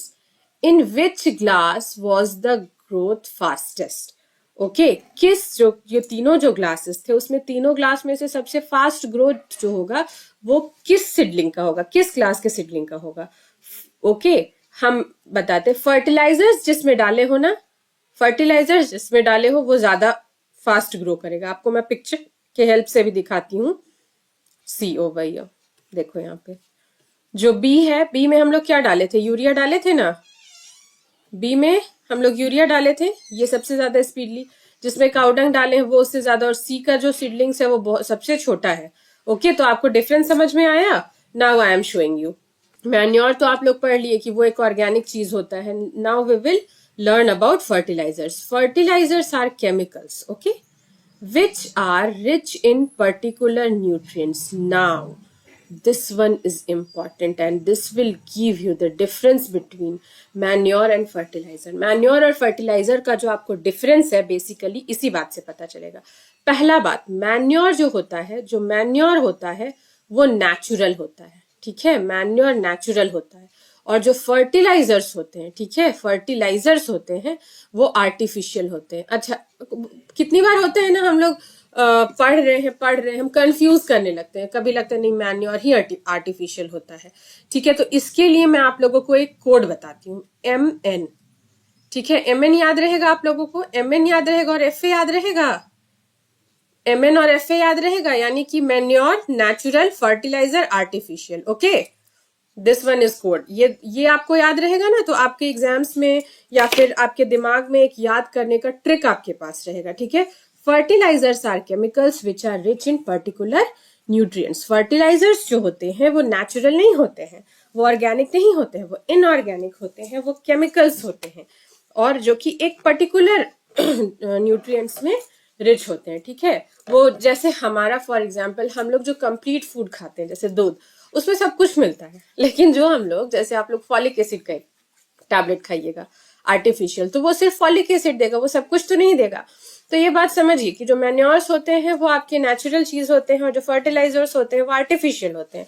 तो जो fertilisers है, जो artificial है, वो किसी एक चीज में रिच होगा, वो हर चीज में रिच नहीं होगा. Okay, how are they different from manure. अब ये हम लोगों को जानना है कि फर्टिलाइजर्स जो होते हैं वो हमारे मैन्योर से डिफरेंट होते कैसे हैं. This one is very very important. Difference between fertilizers and manures is very very important. And आप लोगों को फर्दर मैं पढ़ाऊंगी बिल्कुल अच्छे से. बॉक्स में फर्टिलाइजर्स और मैन्योर्स का डिफरेंस दिया हुआ है. Fertilizers are produced in factories. Some examples of fertilizers are urea, ammonium sulfate, superphosphate, potash, NPK. Okay, ये जो फर्टिलाइजर्स होते हैं ये फैक्ट्रीज में बनाए जाते हैं. मैन्योर को तो हम लोग घर में भी बना सकते हैं. बनाना क्या है, उसको तो बस डिकम्पोज करना है. ओके, कुछ एग्जांपल्स क्या होते हैं फर्टिलाइजर्स के, ammonium sulphate, sulphur phosphate, potash, NPK. NPK क्या होता है, nitrogen, phosphorus and potassium. The use of fertilizers has helped the farmers to get better yield of crops. ठीक है, फर्टिलाइजर्स जो है फार्मर्स को हेल्प करते हैं उपज को बढ़ाने में. Okay, is that clear? The use of fertilizers has helped the farmers to get better yield of crops such as wheat, paddy, maize. For example, इसकी क्या है, wheat, paddy और maize. But excessive use of fertilizers has made the soil less fertile. आप ये भी जान जाइए कि एक्सेसिव यूज जो फर्टिलाइजर्स का होता है, दिस वन इज डिसएडवांटेज. ठीक है, कभी कभी आपसे क्वेश्चन पूछा जाता है what are the disadvantage of using excessive fertilizers. Okay, या फिर what are the uses of using disadvantage of using fertilizers. तो here is the answer, excessive use of fertilizers has made the will make the soil less fertile. Fertilizers have also become a source of water pollution. ये water pollution का भी source बनते हैं. ठीक है, therefore in order to maintain the fertility of the soil we have to substitute fertilizers with organic manure or leave the field uncultivated in between the two crops. देखिए, अब अगर fertilisers के एक्सेसिव यूज से हमको बहुत ज्यादा नुकसान हो रहा है तो हम लोगों को एक बात तो है कि हम लोगों को न्यूट्रिएंट्स तो सॉइल का बरकरार रखना है. अगर फर्टिलाइजर्स के यूज से कर रहे हैं तो ठीक है, लेकिन फर्टिलाइजर्स से बहुत ज्यादा यूज से बहुत डिसएडवांटेजेस हैं, तो उसको किसी और चीज से तो सब्सटीट्यूट करना पड़ेगा ना. तो इसका नेचुरल तरीका क्या है, what are the natural ways. One question is asked like this, what are the natural ways to maintain the soil fertility. एकदम मेरा बात ध्यान से सुनिएगा क्योंकि मैं रटना नहीं चाहती. मैं चाहती हूँ कि अगर मैंने एक बार चैप्टर समझा दिया तो you all will be able to give the answer. Okay, and you need not to learn anything, memorize anything. किसी भी चीज को रटने की जरूरत नहीं है, समझ जाइए. In order to maintain the fertility of the soil, we have to substitute the fertilizers with organic manure to leave the field uncultivated between the two crops. दो क्रॉप्स जब हम एक बार फसल उगाएं फिर एक बार फसल उगाएं, तो ये जब दो राउंड हमारा हो गया तो इसके बीच में हम लोग कुछ समय के लिए फील्ड को अनकल्टिवेटेड ऐसे ही छोड़ दें. ठीक है, या फिर द यूज ऑफ मैन्योर्स या फिर एक और इसका तरीका है crop rotation. Further I will tell you how crop rotation is going to help this one. The use of manure improves soil texture as well as water retaining capacity. Water को hold करने का capacity को भी बढ़ाता है. Is that clear? Manures जो है वो soil के texture मतलब क्या होता है? Texture मतलब होता है उसको जो हम लोग छूते हैं ना, उसका बनावट को, जो सॉइल का बनावट होता है उसको भी अच्छा करता है, और वाटर को होल्ड करने का, रिटेन करने का कैपेसिटी, ठीक है, रिटेन मतलब होता है किसी भी चीज को होल्ड करने का कैपेसिटी को बढ़ाता है. अच्छा, अगर सॉइल के में वाटर रिटेनिंग कैपेसिटी कम हो जाएगा तो क्या होगा? जो हम लोग प्रिपरेशन ऑफ सॉइल करते हैं उसमें बोलते हैं ना कि मिट्टी का गीला होना जरूरी है. पानी किसी भी तरह का न्यूट्रिएंट्स के लिए बहुत ज्यादा जरूरी होता है. मिट्टी अगर जहाँ की कड़ी होगी वहां पे वो क्रॉप अच्छा नहीं होगा, ये आप याद रखिए. इसीलिए manure is very very important. It replenishes the soil with nutrients. ये क्या करता है? ये न्यूट्रिएंट्स की भरपाई कर देता है सॉइल में, और हर तरह की, एक पर्टिकुलर न्यूट्रिएंट्स को नहीं ये करेगा, बढ़ावा देगा कि बस मतलब हमको फास्फोरस को बढ़ाना है तो हम फास्फोरस को. मैन्योर जो है मतलब हर तरह के न्यूट्रिएंट्स को ऐड ऑन करेगा सॉइल में. Another method of replenishing the soil with nutrients is through crop rotation. Okay, first method क्या था कि आप जो फील्ड है उसको अनकल्टिवेटेड छोड़ दे. दूसरा प्रोसेस क्या है कि क्रॉप रोटेशन करे. Okay, what is this crop rotation? Crop rotation का मतलब होता है एक ही फील्ड पे बार बार एक ही क्रॉप को नहीं उगाना, रोटेट करके उगाना. एक बार अगर मैंने वीट उगाया तो दूसरी बार मैंने पल्सेस उगाया. ओके, व्हाट मतलब क्या होगा ऐसा करने से?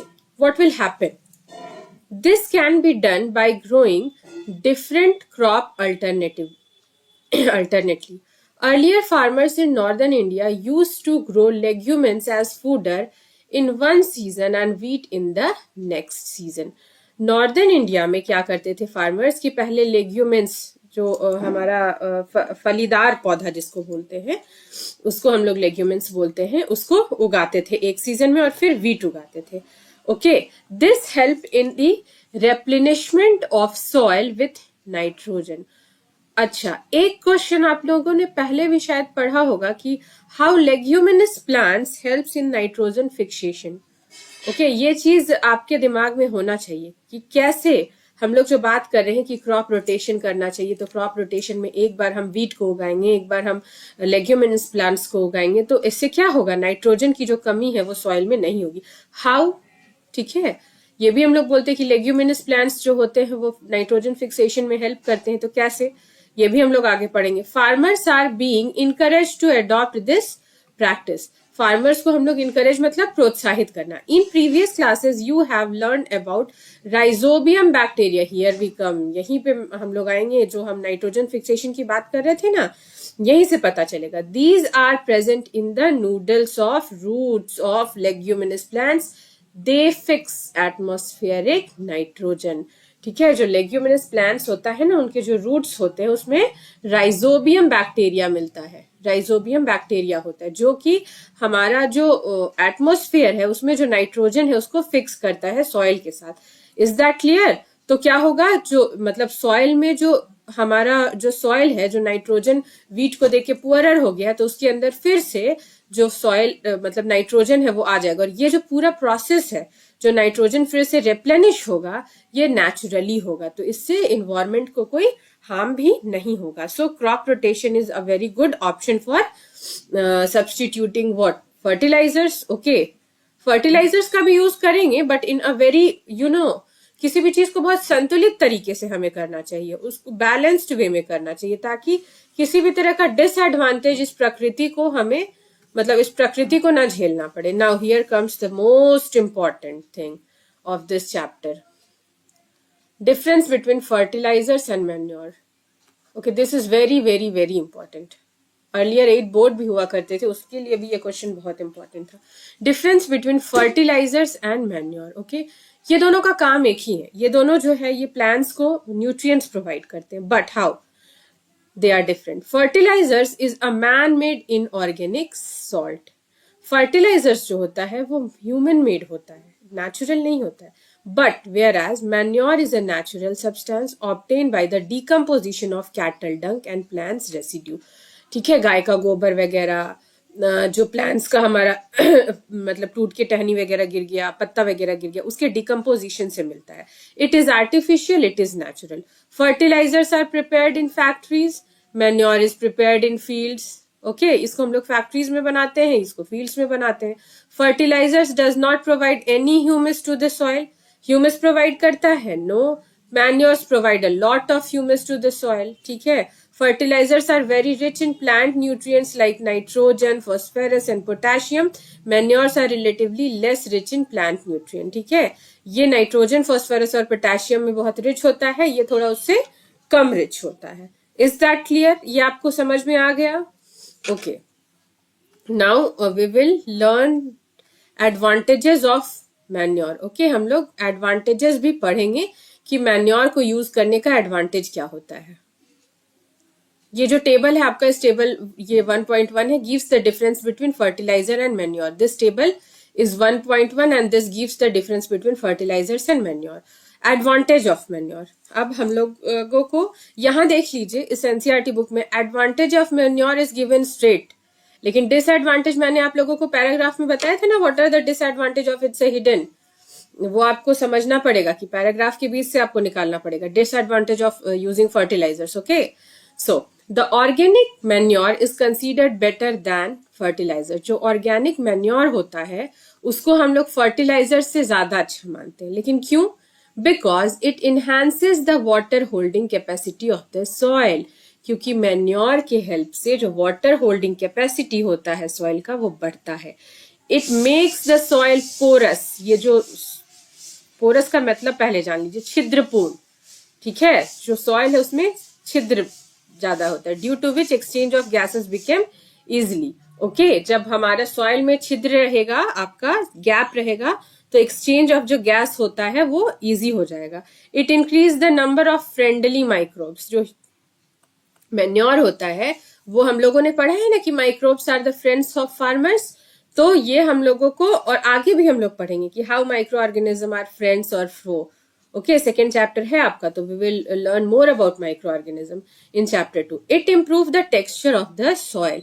और ये जो है टेक्सचर को भी अच्छा करता है, जो हमारा सॉइल है उसकी बनावट को भी अच्छा करता है. तो these are advantages of manure. This one is very also very important. Question पूछ सकता है कि write two advantages of manure. Okay, you have to difference between manure and fertilizers, disadvantage of fertilizers. Okay, so these are some questions which can be asked from this topic, adding manures and fertilizers. Okay, what is manuring? So prepare yourself for that. I have told you, and while पढ़ाते समय भी मैंने आप लोगों की ये सारे जो confusions हैं, सारे questions उसको दूर कर दिया है. तो जब आप पढ़ें, मैंने जो एक्सप्लेन किया है उसको जब आप पढ़े तो मेरी बात को ध्यान से सुनिएगा. जहां जहां मैंने इंपॉर्टेंट पॉइंट किया और मैंने ये पिंग किया है कि here question can be asked, तो उसको बहुत ध्यान से सुनिएगा. Is that clear? Okay, again we are here. मैंने आप लोगों को पढ़ाया कि कैसे हम शोइंग, किस तरह से हम लोग पहले मिट्टी को प्रिपेयर करते हैं, उसके बाद बीज को शो करते हैं, उसके बाद क्रॉप्स के अच्छे ग्रोथ के लिए मैन्योर्स और फर्टिलाइजर्स ऐड करते हैं. ठीक है, लेकिन एक और चीज है कि इरिगेशन भी जरूरी है. ठीक है, क्योंकि पानी अगर नहीं देंगे तो कोई भी क्रॉप्स अच्छे से ग्रो नहीं करेगा. So we will read the topic irrigation. Okay, so irrigation. All living beings need water to live. हर लिविंग बींग्स जो है उसको पानी जिंदा रहने के लिए जरूरी है. Water is important. Water is important for the proper growth and development. देखिए, हम लोग कुछ देर तक पानी नहीं पीते तो हमारी हालत कैसी हो जाती है. तो जरा सोचिए, अगर प्लांट्स बेचारे उनको पानी नहीं मिलेगा तो उनकी हालत कैसी होगी. ठीक है, तो उनके प्रॉपर प्लांट्स के प्रॉपर ग्रोथ के लिए और डेवलपमेंट के लिए हम लोगों को पानी उसको देना बहुत ज्यादा जरूरी है. Water is absorb by the plant roots. Along with water, minerals and fertilizers are also absorbed. ठीक है, जो हम लोग मैन्योर्स और फर्टिलाइजर्स ऐड करते हैं, तो जब पानी हम लोग डालते हैं तो पानी के साथ साथ वो फर्टिलाइजर्स और मिनरल्स भी जो होते हैं वो एब्जॉर्ब करते हैं. Plants contain nearly 90% of water. This point is, आप इसको नोट कर लीजिए कि what amount of water does the plant contains? Plant contains 90% of water. Water is essential because germination of seed does not take place under dry condition. कभी आपने देखा है ऐसे ही तो हम लोग चना रखे रहते हैं कितने दिनों तक, मूंग रखे रहते, क्यों नहीं वो अंकुरित हो जाता, लेकिन जैसे ही हम उसको पानी में डालते हैं तो 2-3 दिन के अंदर आप देखते हैं कि वो अंकुरित हो जाता है. तो water is very very essential for the germination of seeds. ये एक लाइव एग्जांपल है आप लोगों के लिए. Nutrients dissolved in the water are transported to each part of the plants. जो nutrients होते हैं वो पानी में जो dissolved nutrients होते हैं वो प्लांट के हर पार्ट्स में ट्रांसपोर्ट होते हैं. जैसे देखिए ये हमारा प्लांट है, इसका रूट्स है, ठीक है, हम यहाँ पे पानी डालें तो ये पानी जो है ये स्टेम के थ्रू, ये तो आप लोगों ने पढ़ा है ना, ट्रांसपोर्टेशन ऑफ मतलब how the plants prepare their food. तो प्लांट्स में पानी पूरा जाता है पूरे उसके लीव्स तक, उसके फ्रूट्स तक, सब कुछ तक. तो न्यूट्रिएंट्स भी प्लांट्स के साथ जाता है. Okay, Water also protects the crop from both frost and hot air currents. आपको पता है यहाँ पे एक indirect question छुपा हुआ है. I will tell you. To maintain the moisture of soil for healthy crop growth, fields have to be watered regularly. Okay. Why irrigation is needed? If the question is asked that why irrigation is needed, ठीक है, why irrigation is needed? is needed. तो इसका answer क्या होगा, क्यों irrigation करना जरूरी है. अच्छा ठीक है, हम ये भी बात बोलते हैं कि इरिगेशन करना जरूरी है तो एक ही बार हम पानी दे करके छोड़ दे, ठीक है. तो प्रॉपर जो इंटरवल्स पे हम लोग रेगुलर इंटरवल्स पे जो पानी देते हैं उसी को इरिगेशन बोलते हैं. ओके, जानते हैं आप लोग जो पानी होता है ना वो ठंड से भी बचाता है प्लांट्स को हमारे और हॉट एयर से भी बचाता है. To maintain the moisture of soil for healthy crop growth, fields are watered regularly. मतलब अगर हम चाहते हैं कि हमारा जो प्लांट है वो बहुत हेल्दी हो, अच्छे से ग्रो करे, तो हमारा जो फील्ड्स है उसको हम लोगों को जो पानी है, जो वाटरिंग है प्लांट्स पे, वो बहुत अच्छे तरीके से करना पड़ेगा एक रेगुलर इंटरवल पे, ताकि मॉइस्चर बना रहे. आपको पता है जो ड्राई सॉइल होता है उसमें तो आप लोग पढ़े होंगे कि बिग बिग क्लम्प्स बन जाता है, तो फिर उसको हम लोगों को तोड़ना पड़ता है, ठीक है, क्रम्प क्रशर से. तो ये तो एक एडिशनल स्टेप भी हो जाता है हमारा. लेकिन अगर हमारी मिट्टी जो है वो हमारी मिट्टी अगर मॉइस्चर रहेगी तो बहुत ज्यादा हमारा जो क्रम्स बनता है वो नहीं बनेगा. एडिशनल स्टेप जो है वो हम लोगों को नहीं लेना पड़ेगा, ठीक है. शोइंग में भी बहुत ज्यादा मेहनत नहीं करना पड़ेगा हम लोगों को. प्लोइंग भी आसान हो जाएगा, टीलिंग भी आसान हो जाएगा. तो मॉइस्चर कंटेंट सॉइल में बहुत ज्यादा जरूरी है. Okay, the supply of water to crops at regular interval is called irrigation. This one is very important. सिर्फ आप अगर ये कहते हैं the supply of water to the crops is called irrigation. No, not at all. At regular interval, this term is very important. At regular interval is very important. सुबह में पानी P लिया, रात भर नहीं पिया, कैसा आपका हालत होगा. नहीं, रेगुलर इंटरवल पे आपको खाना भी चाहिए, आपको पानी भी चाहिए. उसी तरह से प्लांट्स को भी अच्छे से ग्रो करने के लिए वाटर सप्लाई जो है वो रेगुलर इंटरवल पे चाहिए, ठीक है.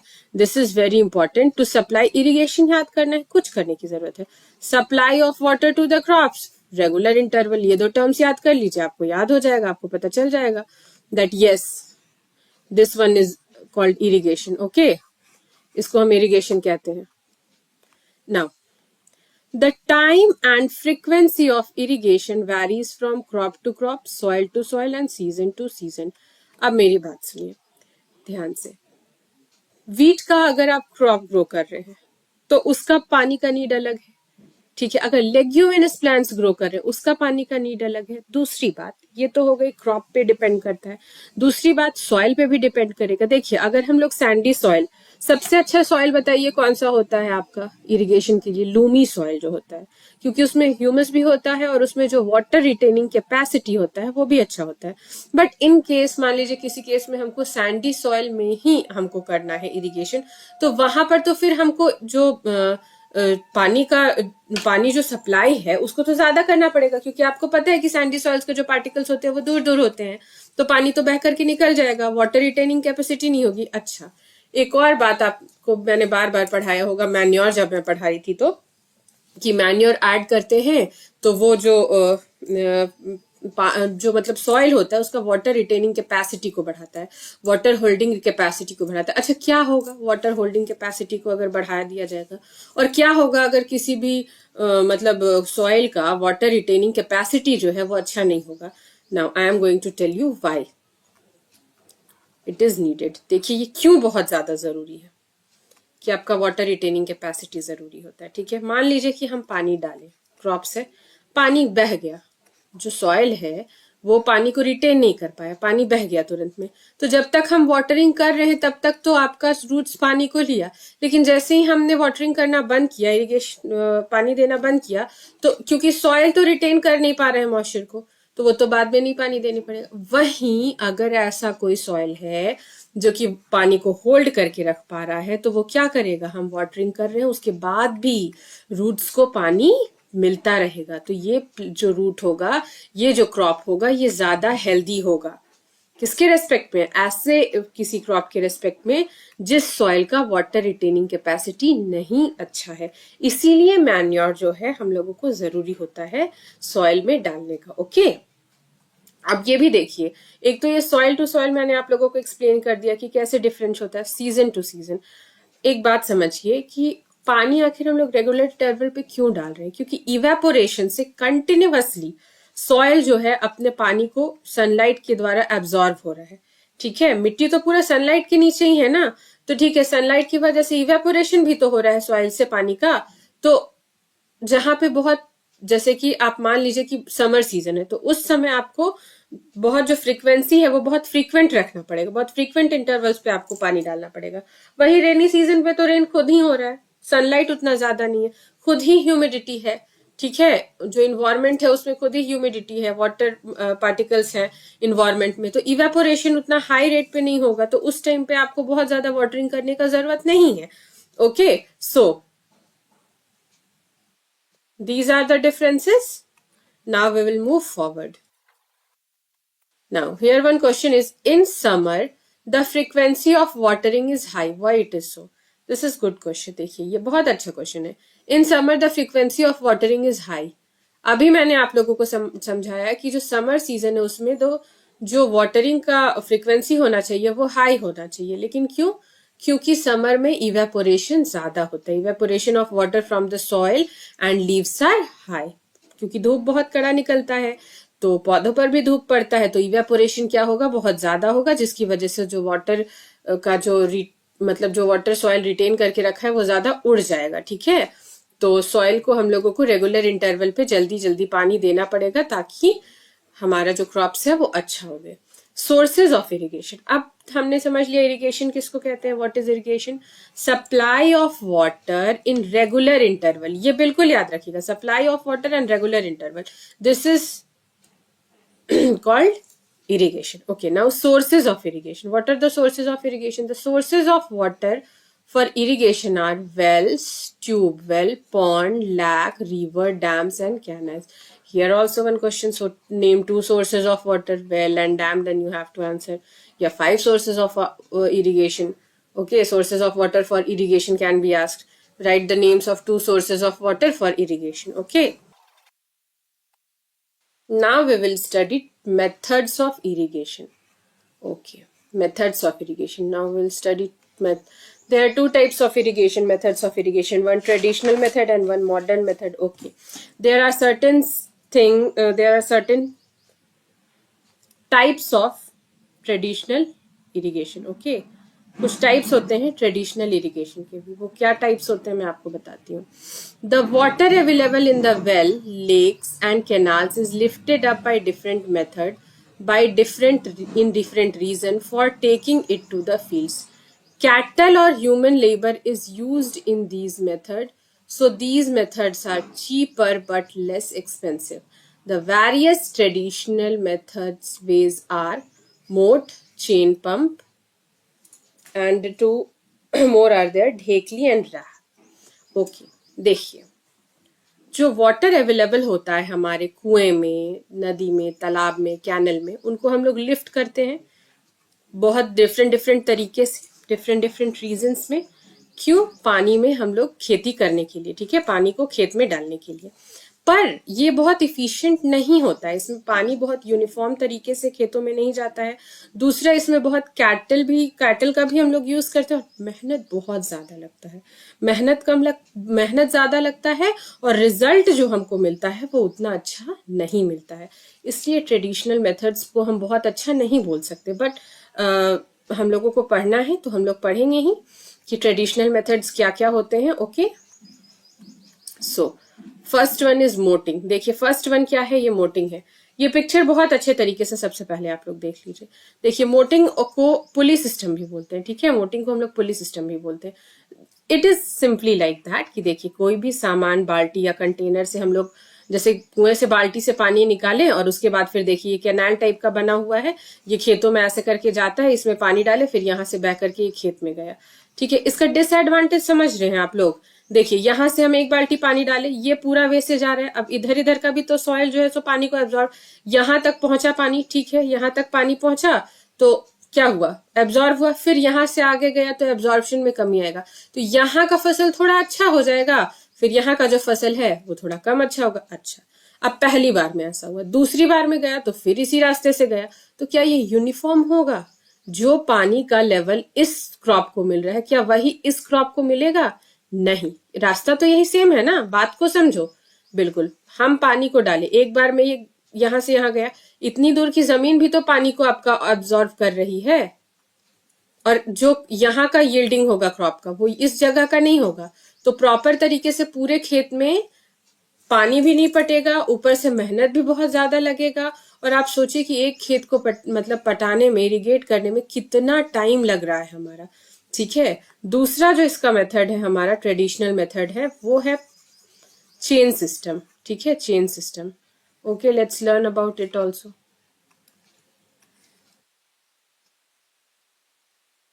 चेन पंप हमारा कैसे होता है? देखिए जब हम लोगों को चेन पंप होता है तो उसमें क्या होता है कि नीचे एक कुछ तालाब या पानी या कुछ रिजर्वायर होता है, उसमें ये जो एक ऐसे है, ये इस तरह से देखिए। आप लोग एसिलरेटर देखे हैं मॉल में? मॉल का जो एसिलरेटर होता है इस तरह का होता है, और ये देखिएगा हाथ रखने वाला होता है, उसमें इस तरह से कुछ होता है, ठीक है, चेन टाइप का। वो रेगुलरली जो होता है वो ऊपर नीचे होते रहता है। सेम थिंग जो है, जो सेम साइंस है, इसके पीछे भी लगा हुआ होता है। देखिए यहाँ एक पुली है, ओके, यहाँ पे आप रस्सी देख रहे होंगे, इधर कोई पानी वानी का होता है, पूरा फिगर अच्छा नहीं है। ये चेन से बकेट जाता है, फिर ये जो नहर तालाब या जो कुछ भी है उसमें डूबता है, फिर इधर से आता है, ऊपर आता है, और ये कैनाल से जुड़ा हुआ है। ये जो बाल्टी का पानी है इधर से, ये यहाँ पे एक हैंडल होता है, ठीक है, यहाँ पे इसको कोई भी आदमी चलाता है, तो ये जब व्हील घूमता है तो यहाँ वाला व्हील भी घूमता है, और यहाँ पर जो बकेट होता है ये घूम के यहाँ जाता है, फिर ये रिवर या कैनाल जो कुछ भी है, जो कुछ भी होता है उसके अंदर डूबता है, फिर इधर आता है तो पानी लेके आता है और ये कैनाल में डालता है, कैनाल से पानी भर करके, फिर यही सिस्टम है आपका कि ये पूरा जो है कैनल टाइप का बना हुआ है, इसमें पानी गया, खेतों में गया, ठीक है। तीसरा जो सिस्टम होता है वो हमारा ढेकली सिस्टम होता है। ढेकली सिस्टम क्या होता है? ढेकली सिस्टम बिल्कुल ही सीसॉ की तरह होता है। यहाँ देखिए एक फॉक का जैसे स्ट्रक्चर होता है हमारे पास, जो हम लोग चाउमीन्स वगैरह खाते हैं तो उसमें जो चम्मच होता है उसका जो स्ट्रक्चर होता है ना, उसी तरह का एक लकड़ी होता है, उसके ऊपर हम लोग एक लंबा सा और लकड़ी रख देते हैं, इधर पत्थर बांध देते हैं, ठीक है, और क्या करते हैं, एक तरफ बकेट बांध देते हैं। अब देखिए पत्थर जब भारी हुआ, जो भारी होता है वो नीचे होता है और जो हल्का होता है वो ऊपर होता है। तो देखिए जब हमको इस बकेट में पानी भरना है तो ये कुएं के ऊपर लगा हुआ है, तो क्या करेंगे, हम इस पत्थर को हटा देंगे, ये नीचे गया, क्योंकि ये बकेट भारी हो गया तो नीचे गया, नीचे क्या है, पानी है कुएं में, ये पानी भर गया। अब फिर से इसको हम लगा दिए तो ये भारी हो गया तो ये ऊपर आ गया, अब ये पानी ऊपर आ गया तो फिर ये यहाँ पे पानी गिराए, कैनल टाइप का बना हुआ है, यहाँ से खेत में गया। ये होता है हमारा ढेकली सिस्टम। ओके, आप देख रहे हैं कोई भी आपको जो सिस्टम है, आइदर मोटिंग सिस्टम हो, चेन पंप हो या ढेकली हो, कितना सारा ह्यूमन लेबर लग रहा है, और कोई भी इफिशिएंटली बहुत अच्छे तरीके से जो है सो पानी को इरिगेट करने के काम नहीं आ रहा है। इरिगेशन बहुत ज्यादा अच्छे तरीके से ये तीनों ही सिस्टम्स में नहीं हो पा रहा है। Okay, now fourth one is राहत सिस्टम। राहत सिस्टम कुछ इस तरह से होता है कि यहाँ पे भी एक लॉग होता है या विल भी होता है, और ये विल इंटरनली ऐसे कनेक्टेड होता है कि जब ये विल घूमेगा तो ये भी विल घूमेगा, ठीक है। इस पूरे विल पे आप देख रहे होंगे बाल्टी लगा हुआ, और नीचे कुछ लेक या फिर रिजर्वायर, वाटर रिजर्वायर होता है। तो जब ये घूमेगा तो ये व्हील भी घूमेगा, ये व्हील घूमेगा तो ये बकेट्स नीचे जाएंगे, बकेट्स नीचे जाएंगे तो पानी भर करके फिर ऊपर आएगा, फिर यहाँ से पानी कैनाल्स के थ्रू मतलब गिरा दिया जाएगा और फिर वो क्या होगा, कैनल्स में इस तरह से घूम करके जाएगा और खेतों में जाएगा। ओके, ये सिस्टम, इसको लीवर सिस्टम भी बोलते हैं। आप एक चीज याद रखिएगा कि which traditional method of irrigation is called lever system. This one is asked, which traditional method used for irrigation is called pulley system. तो आपको याद रखना पड़ेगा कि वो मोट सिस्टम को बोलते हैं हम लोग, ठीक है। Okay, pumps are commonly used for lifting water. Pumps को भी हम लोग यूज कर, पंप्स आप लोगों ने बहुत जगह देखा होगा, जिसको चलाने के लिए डीजल, बायोगैस और इलेक्ट्रिसिटी का यूज करते हैं, या कहीं कहीं सोलर सिस्टम से भी चलाते हैं, ठीक है। पंप्स भी यूज करते हैं हम लोग पानी को ऊपर लिफ्ट करने के लिए, किसी किसी कुएं में भी लगा हुआ होता है, बट वो भी सेम है, बहुत ज्यादा इफिशियंट नहीं है। अच्छा एक बात बताइए, आप तो देख ही रहे कि कितना इरिगेशन टफ हो गया है, तो ये सारे अगर मेथड्स हम लोग यूज करते रहेंगे तो इतना मेहनत है इरिगेशन करने में, आपको क्या लगता है हमारी फसलें अच्छी हो पाएंगी अगर हम लोग ये ट्रेडिशनल मेथड से यूज करते रहेंगे? No, never. इतना मेहनत करने के बाद भी अगर हम लोग को बहुत इतना मेहनत कर रहे हैं और इससे मेहनत के बावजूद अगर हम लोगों को रिजल्ट उतना वर्थवाइल नहीं होगा तो कितना मुश्किल है, कितना मुश्किल है कि हम लोग किसी भी चीज को उपजा पाए। सो modern methods of irrigation. What are the modern methods of irrigation? Okay. Modern methods of irrigation helps us to use water economically. मैंने आप लोगों को पहले भी बताया था कि हम लोग क्यों मॉडर्न मेथड्स, अगर ट्रेडिशनल मेथड ही इफिशिएंट होता है तो मॉडर्न मेथड को क्यों हम लोग अप्लाई करते हैं। Okay, modern method of irrigation helps to use water economically. Economically का क्या मतलब होता है कि बहुत अच्छे तरीके से बिना वेस्ट किए हुए। The main method used are as follow. जो मेन मॉडर्न मेथड्स हैं जो कि हम लोग यूज करते हैं वो दो ही हैं, स्प्रिंकलर सिस्टम और एक ड्रिप सिस्टम है। Okay, the sprinkler system, this system is more useful on the uneven land and where sufficient water is not available. ये किस जगह पे, ये इंपॉर्टेंट पॉइंट है। ओके, ये जो हम लोगों का सिस्टम होता है इरिगेशन का, ये ऐसे जगहों पे ज्यादा यूजफुल होता है जहां का लैंड जो होता है इवन नहीं होता, ऊबड़ खाबड़ होता है, ठीक है, और जहां पर कि वाटर जो होता है बहुत अच्छे तरीके से हम लोगों को नहीं मिलता है। ओके, अब देखिए कि ये काम कैसे करता है। The perpendicular pipes have rotating nozzles on the top are joined to the main pipeline at regular intervals. Okay, यहाँ देखिए एक आपका मेन पाइपलाइन गया हुआ है, ठीक है, इसमें ये जो है मेन पाइपलाइन है, इसमें परपेंडिकुलर यानी कि 90 डिग्री पे पाइप्स दिए हुए हैं और इस पाइप्स के टॉप पे क्या लगा हुआ है, रोटेटिंग नोजल, मतलब ये रोटेट करता रहता है, इधर से पानी गिरता रहता है और ये गोल गोल गोल गोल घूमता रहता है। देखिए इधर इधर इधर इधर इधर इधर सब जगह पानी गिरता रहेगा। अब देखिए इस तरह से परपेंडिकुलर पाइप्स लगा हुआ है, इस तरह से जो पानी है वो गिरता रहेगा। आपका देख रहे हैं कितने अच्छे तरीके से मतलब मैनेज किया हुआ है चीज की, बस एक पाइपलाइन लगाया, उसमें परपेंडिकुलर पाइपलाइंस बहुत सारे लगा दिए और ये कितना दूर तक ये सिस्टम जो है, सो एक बार में एक मेन पाइपलाइन से अगर हम पानी इसमें प्रेशर के साथ डाल रहे हैं तो कितने दूर तक, कितने इजिली हम जो है सो इसको मतलब इरिगेट कर पाएंगे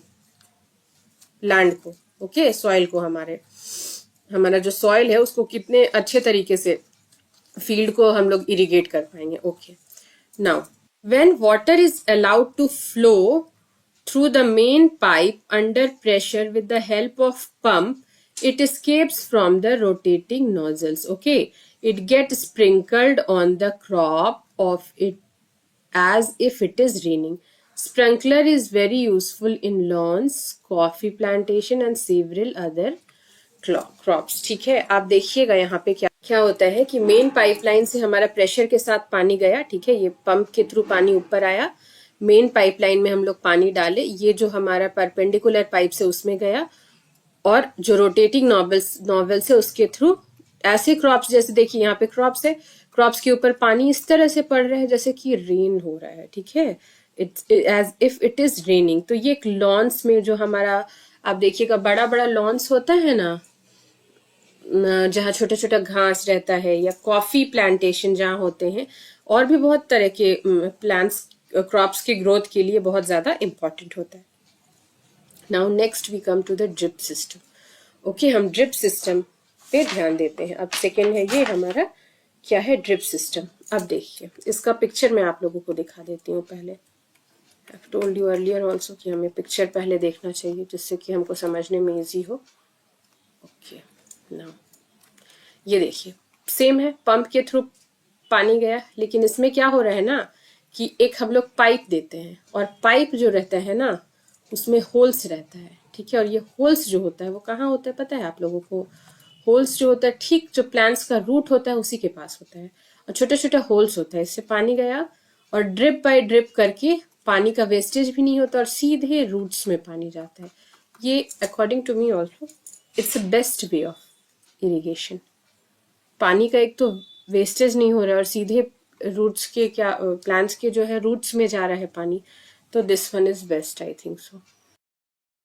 अब आइए हम लोग पढ़ते हैं कि ड्रिप सिस्टम क्या होता है. ठीक है, in this system the water falls drop by drop directly near the roots, so it is called drip system. What is drip system अगर पूछा जाए तो बोलिएगा in drip system the water falls drop by drop directly near the roots. ठीक है, इसको this technique is called drip system. It is the best technique for watering fruits, plants, gardens and trees. Okay, ये best technique होता है. Water is not wasted at all. It is a boon in the regions where availability of water is poor. ये boon होता है. Bone का मतलब पता है क्या होता है? आशीर्वाद. ठीक है, ये आशीर्वाद होता है ऐसे रीजन्स के लिए, ऐसे जगहों पे जहां पे कि पानी कम होता है, क्योंकि हमको कम पानी में ही सिंचाई करना है.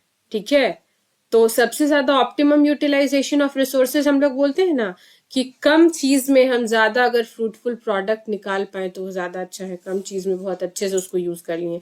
तो this is the best example of it कि कम पानी यूज करके हम सीधे प्लांट्स के रूट्स पे पानी अगर पहुंचाते हैं ड्रिप सिस्टम के थ्रू तो बहुत अच्छे से प्लांट्स भी ग्रो करेगा, हमारा प्लांट्स भी हेल्दी रहेगा, कम पानी में भी काम चल गया. तो I think so this is the best method.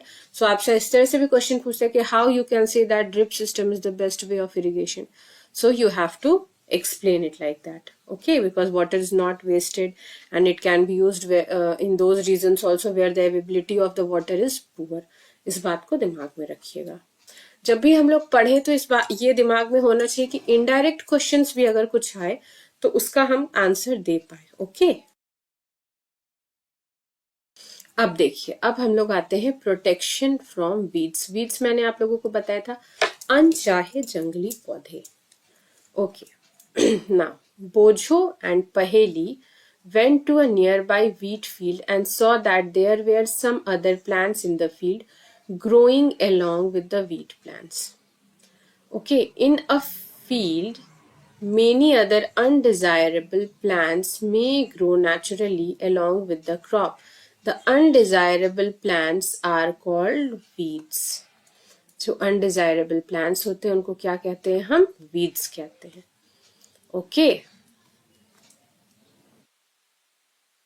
Previously also I have told you जो अनचाहे पौधे होते हैं जो क्रॉप्स के साथ उग जाते हैं, आप अपने गार्डन में भी देखे होंगे वो. अच्छा, एक बात बताइए, हार्वेस्टिंग मतलब कि हमारा क्रॉप अब ग्रो कर गया है उसकी कटाई. ठीक है, तो अगर वीड्स भी क्रॉप्स के साथ ग्रो कर गए और उसको काट लेंगे तो क्या होगा? जैसे देखिए वीट का प्लांट है, ठीक है, इसमें वीड्स जो है वो ग्रो कर गया, वो कट के चला गया. कुछ वीड्स आपको पता है पॉइजनस होते हैं, तो क्या होगा? उससे तो क्रॉप को दिक्कत होगा ना, हमारे लिए भी वो पॉइजनस होते हैं. तो अगर वो मिक्स होकर के चला गया किसी तरह से तो वो तो दिक्कत करेगा ना. That's why. तो इसलिए removal of weeds is very important. So the removal of weeds is called weeding. अच्छा, वीडिंग भी हम लोग कैसे करते हैं ये आगे हम लोग देखेंगे. पहले हम लोग देख लेते हैं what is weeds. The undesirable plants, जो कि जिसका कि डिजायर मतलब क्या होता है? जिसकी चाहत हो, जिसका चाहत ना हो, मतलब कि वो खुद से उग गया, उसको उगाने का हम लोग कोशिश नहीं किए थे, तो undesirable plants are called weeds. अच्छा, एक बात ये होती है, एक बात क्या होता है, देखो हमारा वीट का पौधा है. प्रीवियसली पहले भी क्लास में जब मैं आप लोगों को पढ़ा रही थी प्लोइंग और शोइंग, तो उस प्लोइंग और शोइंग पढ़ा रही थी, और टीलिंग भी शायद। तो मैंने आप लोगों को समझाया था कि वीड्स जो होते हैं उसकी वजह से कैसे दिक्कत होता है प्लांट्स को ग्रो करने पे।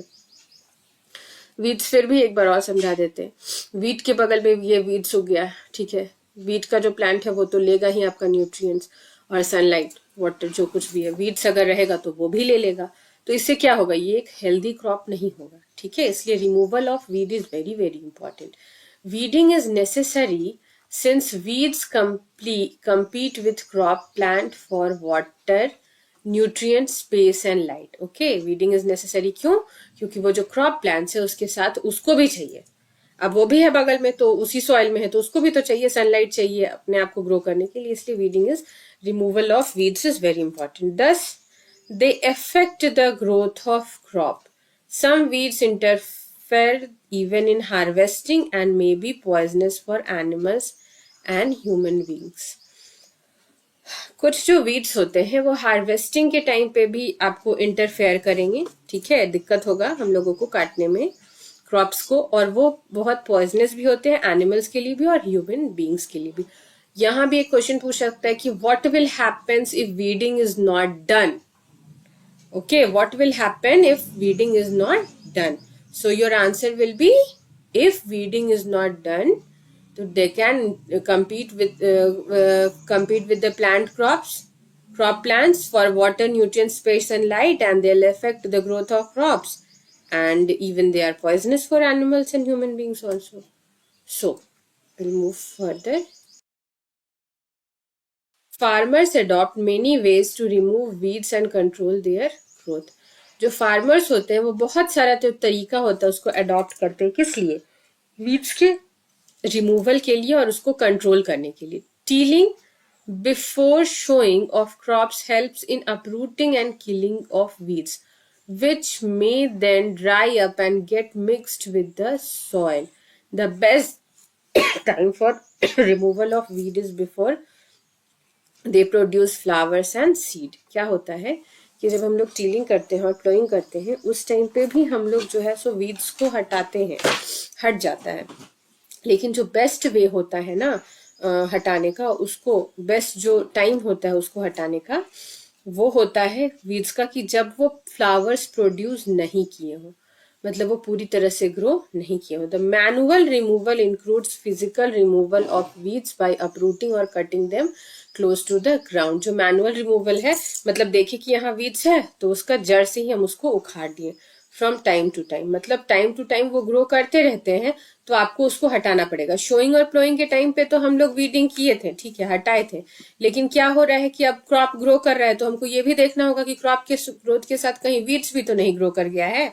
तो अगर ऐसा होगा तो हमको रूट से उसको मैनुअली हटाना पड़ेगा। Okay, this is done with the help of खुरपी। खुरपी आप लोग देखे होंगे। A seed drill also use to uproot weeds. Seed drill भी जो होता है, सीड ड्रिल जो मशीन होता है वो भी हेल्प करता है आपको वीडिंग में। ओके, सीड ड्रिल क्या था याद है आप लोगों को?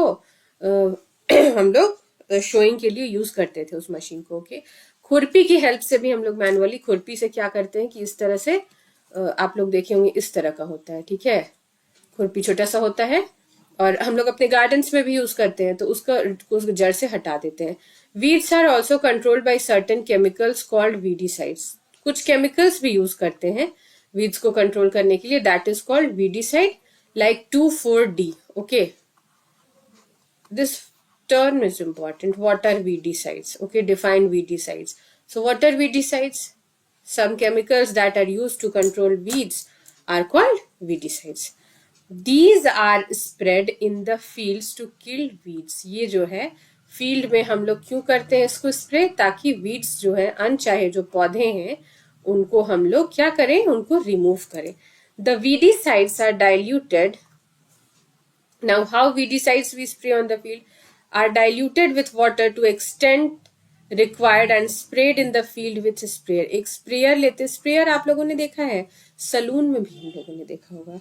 वो स्मॉल सा होता है, लेकिन फील्ड में जो हम लोग स्प्रेयर यूज करते हैं वो लंबा पाइप के थ्रू होता है, पाइप जैसा होता है। और हमारे पास एक पीछे पीठ पे किसान जो रहता है वो बॉक्स टाइप का लिया रहता है, उसको वीडीसाइड्स को पानी में मिला लेता है, उसको भर लेता है, फिर उसको स्प्रेयर से स्प्रे करता है। I am going to show you this picture, I am showing you, just wait for a while.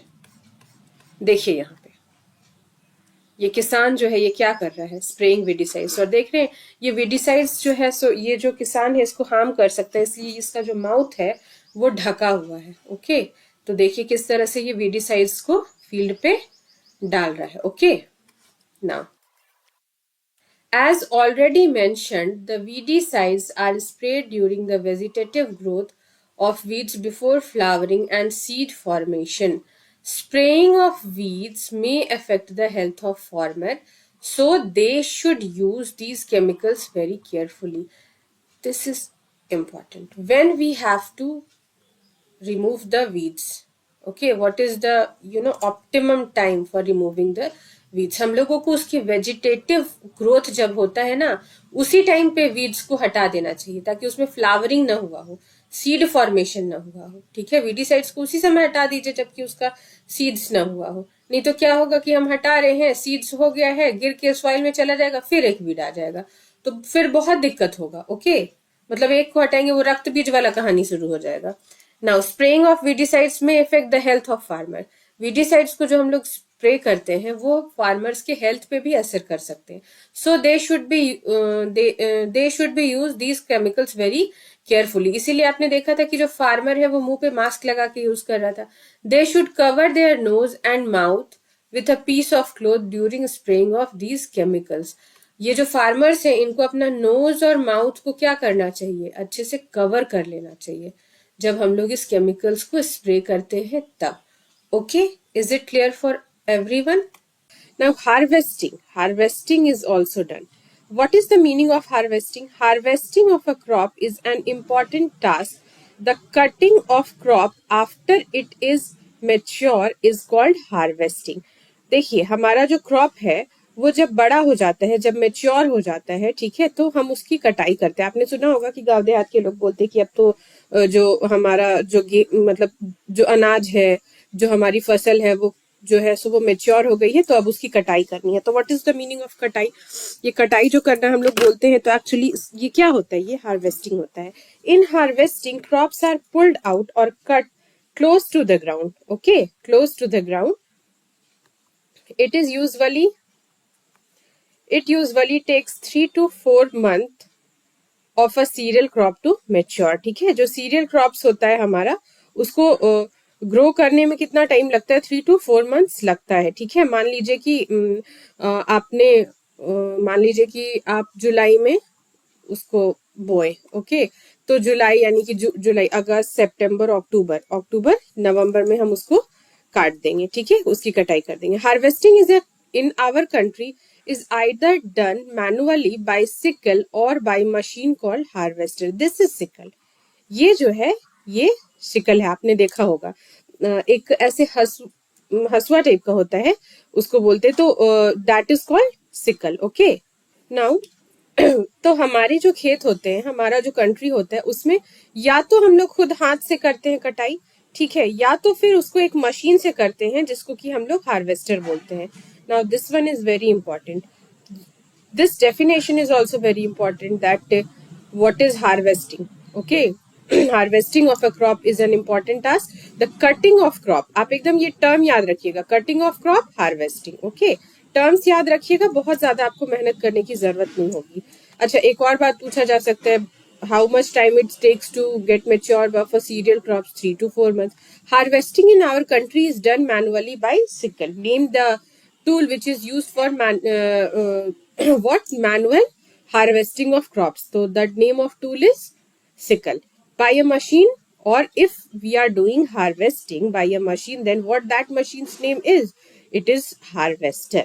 In harvested crop, the grain seeds needs to be separated. अब देखिए हमने जो क्रॉप्स है उसको हार्वेस्ट तो कर लिया, कटाई तो कर ली, ओके, लेकिन ये जब हम लोग कटाई कर लिए तो भी जो सीड, हम लोगों को क्या चाहिए? हम लोगों को तो सिर्फ ग्रेन चाहिए। जैसे मान लीजिए कि हमारा गेहूं का ये फसल इस तरह का है, ठीक है, इस तरह का, यहाँ पे ऊपर में सीड्स हुए हैं, ठीक है। बाकी ये जो आप देख रहे हैं इसकी जो डंटी है, इससे तो इस सीड्स को अलग करना है, हमको तो ग्रेन ही चाहिए ना, बस वो जो सीड्स है हमको तो उसका जरूरत है। ये जो पूरा आपका डंटी है इसका तो हमको जरूरत नहीं है, तो हम इस सीड्स को क्या करेंगे? इस पूरे डंटी से तो अलग करेंगे ना। तो जब ये जो प्रोसेस होता है, जबकि हम जो सीड ग्रेन्स होते हैं उसको जब हम लोग अलग करते हैं, आपका पूरा सेपरेट करते हैं, पूरे ये जो डंटी होता है उसको उसको शाफ्ट बोलते हैं। ओके, तो इससे जब हम लोग अलग करते हैं तो इस प्रोसेस को क्या बोलते हैं? इस प्रोसेस को हम लोग थ्रेसिंग बोलते हैं। What this process is called? This process is called, okay, now in the harvested crop the grain seeds need to be separated from the chaff. This process is called threshing. When we separate what we do, when we separate the seeds from the chaff, then what it is called? It is called, this process is called threshing. Okay, this is carried out with the help of machine called combine, which is in fact a harvester as well as a thresher. This term is very important. ये जो combine word है ना, ये बहुत important है। ये machine का नाम है। अच्छा, इसको हम लोग कंबाइन क्यों बोलते हैं? कंबाइन नाम ही जैसे कि डिनोट कर रहा है कि दोनों काम करता है। ये हार्वेस्टिंग भी करता है और ये थ्रेसिंग भी करता है। ठीक है, तो इसीलिए हम लोग इसको कंबाइन बोलते हैं। Okay, if a question will be asked that name the machine which is used for harvesting also and then threshing also, then what is the name of that machine? That machine's name is combine. Okay, farmers with small holdings of land do the separation of grain and chaff by winnowing. ठीक है, जो farmers होते हैं ये separation जो करते हैं, जिनके पास बहुत बड़ी जमीन का टुकड़ा नहीं है, जो बहुत अमीर नहीं है, ठीक है, उनके पास बहुत छोटा सा जमीन है, छोटा खेत है, वो लोग जो छोटी से खेत में अपनी खेती कर रहे हैं, तो वो लोग क्या करेंगे? वो लोग जो ग्रेन्स है और जो चैफ है उसको विनोइंग के प्रोसेस से, विनोइंग से ही उसको अलग करेंगे। ओके, विनोइंग किसको कहते हैं? आपने देखा होगा कि सूप में मम्मी लोग फटकती है ना, एक्चुअली में जो सूप लेकर के हमारी मम्मीज फटकती हैं। आप बहुत देखे होंगे कि जैसे कोई ग्रेन्स वगैरह है तो सूप में ऐसे उसको फटका जा रहा है, ठीक है, उसको फटका जाता है। तो जो भी आपका हल्का टुकड़ा होता है, ठीक है, तो वो जो टुकड़ा होता है वो ऊपर उड़ जाता है और जो भारी गेहूं का दाना होता है वो नीचे रह जाता है। एक्चुअली देखिए, आप उसके स्टॉक को तो हटा दिए, ये जो आपका पूरा स्टॉक था, ठीक है, वो हट गया आपका थ्रेसिंग के प्रोसेस से। अभी भी जो आपका गेहूं का बीज है वो इनक्लोज्ड है, ठीक है, हल्का उसका एक कवरेज होता है हल्का सा, उसमें वो जो है वो इनक्लोज्ड है, ठीक है, तो उससे भी उसको हटाना है। तो उसके लिए कुछ भी करना नहीं, उसके लिए हम विनोइंग करेंगे। ठीक है, सूप में उसको लेकर के फटकेंगे तो ये बहुत हल्का होता है, तो ये जो हल्का ऊपर का इनक्लोजमेंट होता है इसका, तो ये उड़ जाता है और जो सीड्स होते हैं वे हमारे सूप में ही रह जाते हैं। तो क्योंकि इसमें विंड इन्वॉल्व है, इसीलिए इस प्रोसेस को हम लोग क्या कहते हैं? विनोइंग कहते हैं। Okay, after 3 or 4 months of hard work, there comes the day of harvest. The sight of golden fields of standing crop laden with the grains fills the hearts of farmer with joy and a sense of well-being. The effort of past seasons have borne fruit and it is time to relax and enjoy a little. Okay, 3 और 4 महीने के बाद हमने ये harvest festival के बारे में बताया जा रहा है। जो हम लोग कटाई का फेस्टिवल मनाते हैं ना, बहुत जगहों पे बहुत तरीके से, होली का टाइम जो होता है, बैसाखी का टाइम, बीहू, दिवाली, अलग अलग जगहों पे अलग अलग टाइप से इसको सेलिब्रेट करते हैं। ओके, जब भी आपकी कटाई हुई तो क्या होता है, जो हमारे फार्मर्स होते हैं, जब देखते हैं, आप देखे होंगे गेहूं जब हमारा पका नहीं होता है तो वो हरा हरा दिखता है, लेकिन जब वो पक जाता है तो वो बिल्कुल ही गोल्डन कलर का दिखता है। तो जब वो गोल्डन कलर का हो जाता है तो किसान उसको देख करके पहचान जाते हैं कि ये जो है, ये हमारी जो फसलें हैं वो सारी अच्छी हैं, तो वो बहुत रिलैक्स फील करते हैं और उसको बहुत ही, मतलब होता है ना कि हमने इतना मेहनत किया तो हमको उसका फल मिल रहा है बहुत अच्छा, तो फिर उसको वो बहुत इंथुजियाज्म के साथ बहुत ही उत्साह के साथ मनाते हैं। और बहुत सारा फेस्टिवल्स भी ये कटाई के टाइम पे मनाया जाता है। Special festival associated with the harvest seasons are Pongal, जो पोंगल साउथ इंडिया में मनाया जाता है, बैसाखी पंजाब में मनाया जाता है, होली हमारे यहाँ मनाया जाता है, दिवाली और Nabanna and Bihu. These are the festivals which we celebrate. Okay, कि हमारा जो है फसल अच्छा उपजा है और हम इसको सेलिब्रेट कर रहे हैं। ओके, नाउ अब क्या है? अब है कि हमने अपने फसल को उगा लिया बहुत अच्छे तरीके से, हमने उसको पानी भी दिया, फर्टिलाइजर्स और मैन्योर्स भी दिया, जो भी न्यूट्रिएंट्स जरूरी था वो भी दिया, कटाई भी करके हमने सीड ग्रेन्स को अलग कर लिया। पर सोचिए कि उतने फसल उगे तो एक दिन में वो तो कंज्यूम नहीं हो जाएंगे। उतना सारा जो हम फसल उगा रहे हैं वो एक दिन में क्या कंज्यूम हो जाएगा? बिल्कुल नहीं। तो हमको उसको स्टोर भी करना होगा, उसको बहुत प्रॉपर तरीके से स्टोर करके रखना होगा ताकि वो बहुत दिनों तक चल सके और ताकि उसपे माइक्रो ऑर्गेनिज्म जो है वो उसको खराब ना करे। ठीक है, Storage of of produce is an important task. If the harvested grains are to be kept for a longer time, they should be safe from moisture, insect, rats, and microorganism. Harvested grains have more moisture. जो harvested जो कटा हुआ grains होता है उनमें पानी का जो मात्रा होता है वो ज्यादा होता है. Okay, if freshly harvested grains are stored without drying, अगर उनको हम विदाउट ड्राइंग, अच्छा आप लोग को देखे हैं हम लोग जो बोलते हैं कि हरा सब्जी लाओ, ताजा सब्जी खाओ, क्यों बोलते हैं ऐसा? बोलते हैं कि वो उसको तुरंत तोड़ा हुआ वो होता है, उसको तुरंत बना लो कि वो अच्छा रहता है, उसमें मॉइस्चर कंटेंट, पानी का कंटेंट ज्यादा रहता है. तो देखते हो जब तोड़ा हुआ जो सब्जी होता है उसको कुछ दिन तक रख देते हो तो क्या होता है, मॉइस्चर कंटेंट कम हो जाता है, ठीक है, वो सूख जाता है. तो ऐसे ही होता है हमारे फूड, मतलब जो ग्रेन्स होता है उसके साथ भी, कि जो तुरंत में काटा हुआ मतलब वो होता है सीड ग्रेन्स होता है हमारा, जैसे वीट का हो गया, राइस का हो गया, या पल्सेस का भी हो गया, तो उसमें मॉइस्चर कंटेंट ज्यादा होता है, ठीक है. तो मॉइस्चर कंटेंट ज्यादा होगा तो उसको अगर हम रख देंगे तो क्या होगा, भुआ लग सकता है, कुछ भी हो सकता है. इसीलिए उसको हम लोग स्टोर करने से पहले प्रॉपर तरीके से सुखाते हैं. They may get spoiled or attacked by organism, making them unfit for the use or for germination. मतलब कि माइक्रो ऑर्गेनिज्म के अटैक से बचाने के लिए या उसको खराब होने से बचाने के लिए हम लोग क्या करते हैं, उसको सुखा देते हैं बहुत अच्छे तरीके से. Hence, before storing them, the grains are properly dried in the sun to reduce the moisture in them. हम लोग बहुत अच्छे तरीके से उसको सन में सुखाते हैं. क्यों सुखाते हैं? ताकि उसका मॉइस्चर कंटेंट कम हो जाए. This prevents the attack of insect, paste and bacteria and fungi. ठीक है, ये जब मॉइस्चर कंटेंट हमारा कम होगा तो उसके ऊपर पेस्ट, बैक्टीरिया और फंगाई का जो अटैक होगा वो कम होगा. अच्छा, one question here also can be asked. देखिए ये क्वेश्चन आपसे पूछा जा सकता है कि why before storing we need to dry our food grains. Okay, storing से पहले हम लोगों को क्यों ऐसा जरूरत है कि हम उसको ड्राई करें? तो इसका आंसर क्या होगा? Because it will help to reduce the moisture in them and this will prevent attack by the insects, bacteria and fungi. That will be your answer. Okay.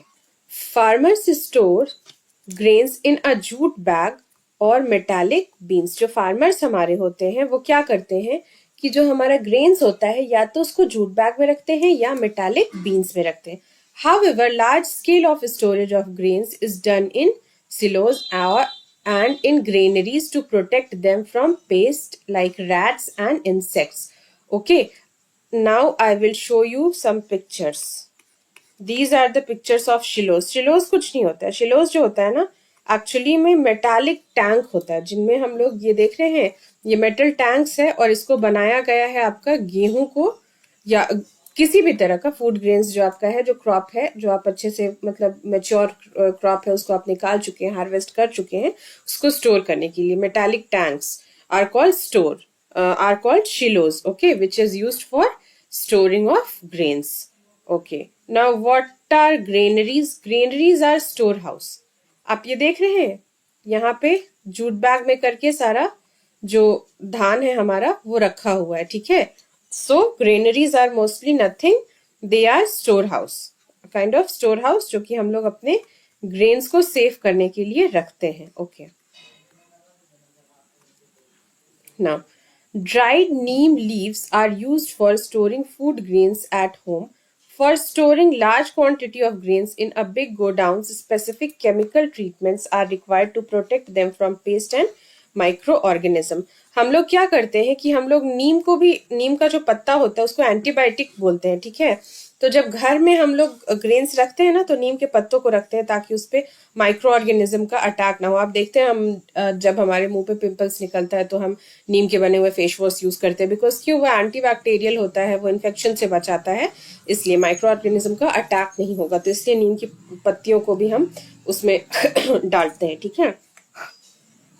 और कुछ केमिकल ट्रीटमेंट्स भी हम देते हैं, किस लिए? ताकि पेस्ट जो होते हैं, वो जो कीड़े होते हैं छोटे छोटे जो कि ग्रेन्स पे अटैक कर देंगे और माइक्रो ऑर्गेनिजम्स होते हैं, तो उनके अटैक से बचाने के लिए. नाउ सी, बहुत सारा ऐसा चीज है जो कि हम लोग सिर्फ प्लांट से ही नहीं मिलता है. कुछ फूड आइटम्स होते हैं जो हम लोगों को एनिमल से भी मिलते हैं. फॉर एग्जाम्पल मिल्क चाहिए, घी चाहिए, पनीर है, ठीक है. तो ये सब हम लोगों को किससे मिलता है? ये सब एनिमल से मिलता है. Okay, one table is given over here. देखिए यहाँ पे, make food from animals. This one is our topic, food from animals. Okay, this is the last topic of this chapter. This is table. Make a following table in your notebook and complete it. Food and sources, कि कहाँ से मिलता है. Food का नाम लिखेंगे, वो source लिखेंगे कहाँ से मिलता है. ठीक है, इसमें मिल्क लिख सकते हैं, कर्ड लिख सकते हैं, घी लिख सकते हैं. ओके, एंड मीट भी लिख सकते हैं जो हम लोगों को एनिमल से मिलता है. Okay, after completing this table you must have seen that like plants, animals also provide us with different kinds of food.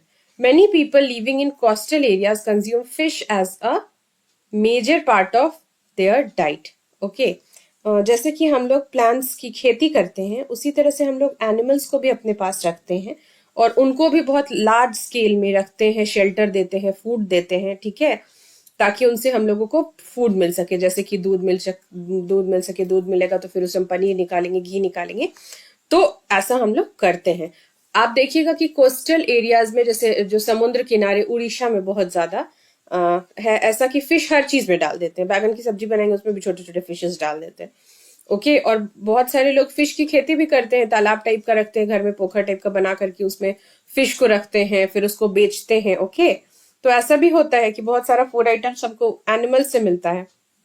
So in previous classes you have learn about food that we obtain from plants. हम लोग previous class में पढ़े कि जो हमारा foods है, वो कुछ फूड्स जो होते हैं वो प्लांट से मिलते हैं. We have just seen that the process of crop production involves a number of steps like selection of seeds, sowing, etc. Similarly, animals reared at home or in farms have to be provided with proper food, shelter. Similarly, we have learned that animals reared at the home or in farms have to be provided with proper food, shelter and care. When this is done on large scale, this is called animal husbandry. Okay, हम लोग ये देखें कि हम लोग crop production के लिए क्या करते हैं. बहुत सारे स्टेप्स हम लोग लेते हैं. ठीक है, हम लोग सेलेक्ट करते हैं, सीड्स होना चाहिए अच्छा, फिर शोइंग करते हैं, उसको बीज को रोपते हैं, फिर हम लोग उसको मैन्योर्स, फर्टिलाइजर्स देते हैं, और भी बहुत सारे स्टेप्स मैंने आप लोगों को पढ़ाया. तो सेम उसी तरह से क्रॉप प्रोडक्शन के लिए जैसे हम लोग इतना सारे स्टेप्स लेते हैं, तो एनिमल्स से हम लोगों को जो फूड मिलता है उसके लिए हम लोग एनिमल्स को भी घर में रखते हैं या फार्म्स में रखते हैं. ठीक है, ताकि, क्यों ऐसा करते हैं? ताकि उससे हम लोगों को मिल सके food. Okay, then with proper food, shelter and care. When we keep animal, ठीक है, when we keep animals in our farms or in our houses and give them proper food, shelter and care, okay, and if it is done on large scale, it is called animal husbandry. अब एक कुत्ता घर में पाल लिए, पालतू कुत्ता है, तो वो एनिमल हस्बेंड्री नहीं हो जाएगा. ठीक है, आप लार्ज स्केल में अगर कोई चीज कर रहे हैं, जैसे 5-6 गाय हम अपने घर में रखे हैं, गाय दूध दे रही है, प्रॉपर एक इंसान है उसका केयर कर रहा है, उसको गाय का काउ हाउस बनाया हुआ है, फिर दूध को बेच रहे हैं, then this is called animal husbandry. अब ऐसा मत सोचिएगा कि एक तोता घर में पाल लिए, then it is called animal husbandry. Okay, तो when animal is reared at home, so what one term is given over here, that reared. Okay,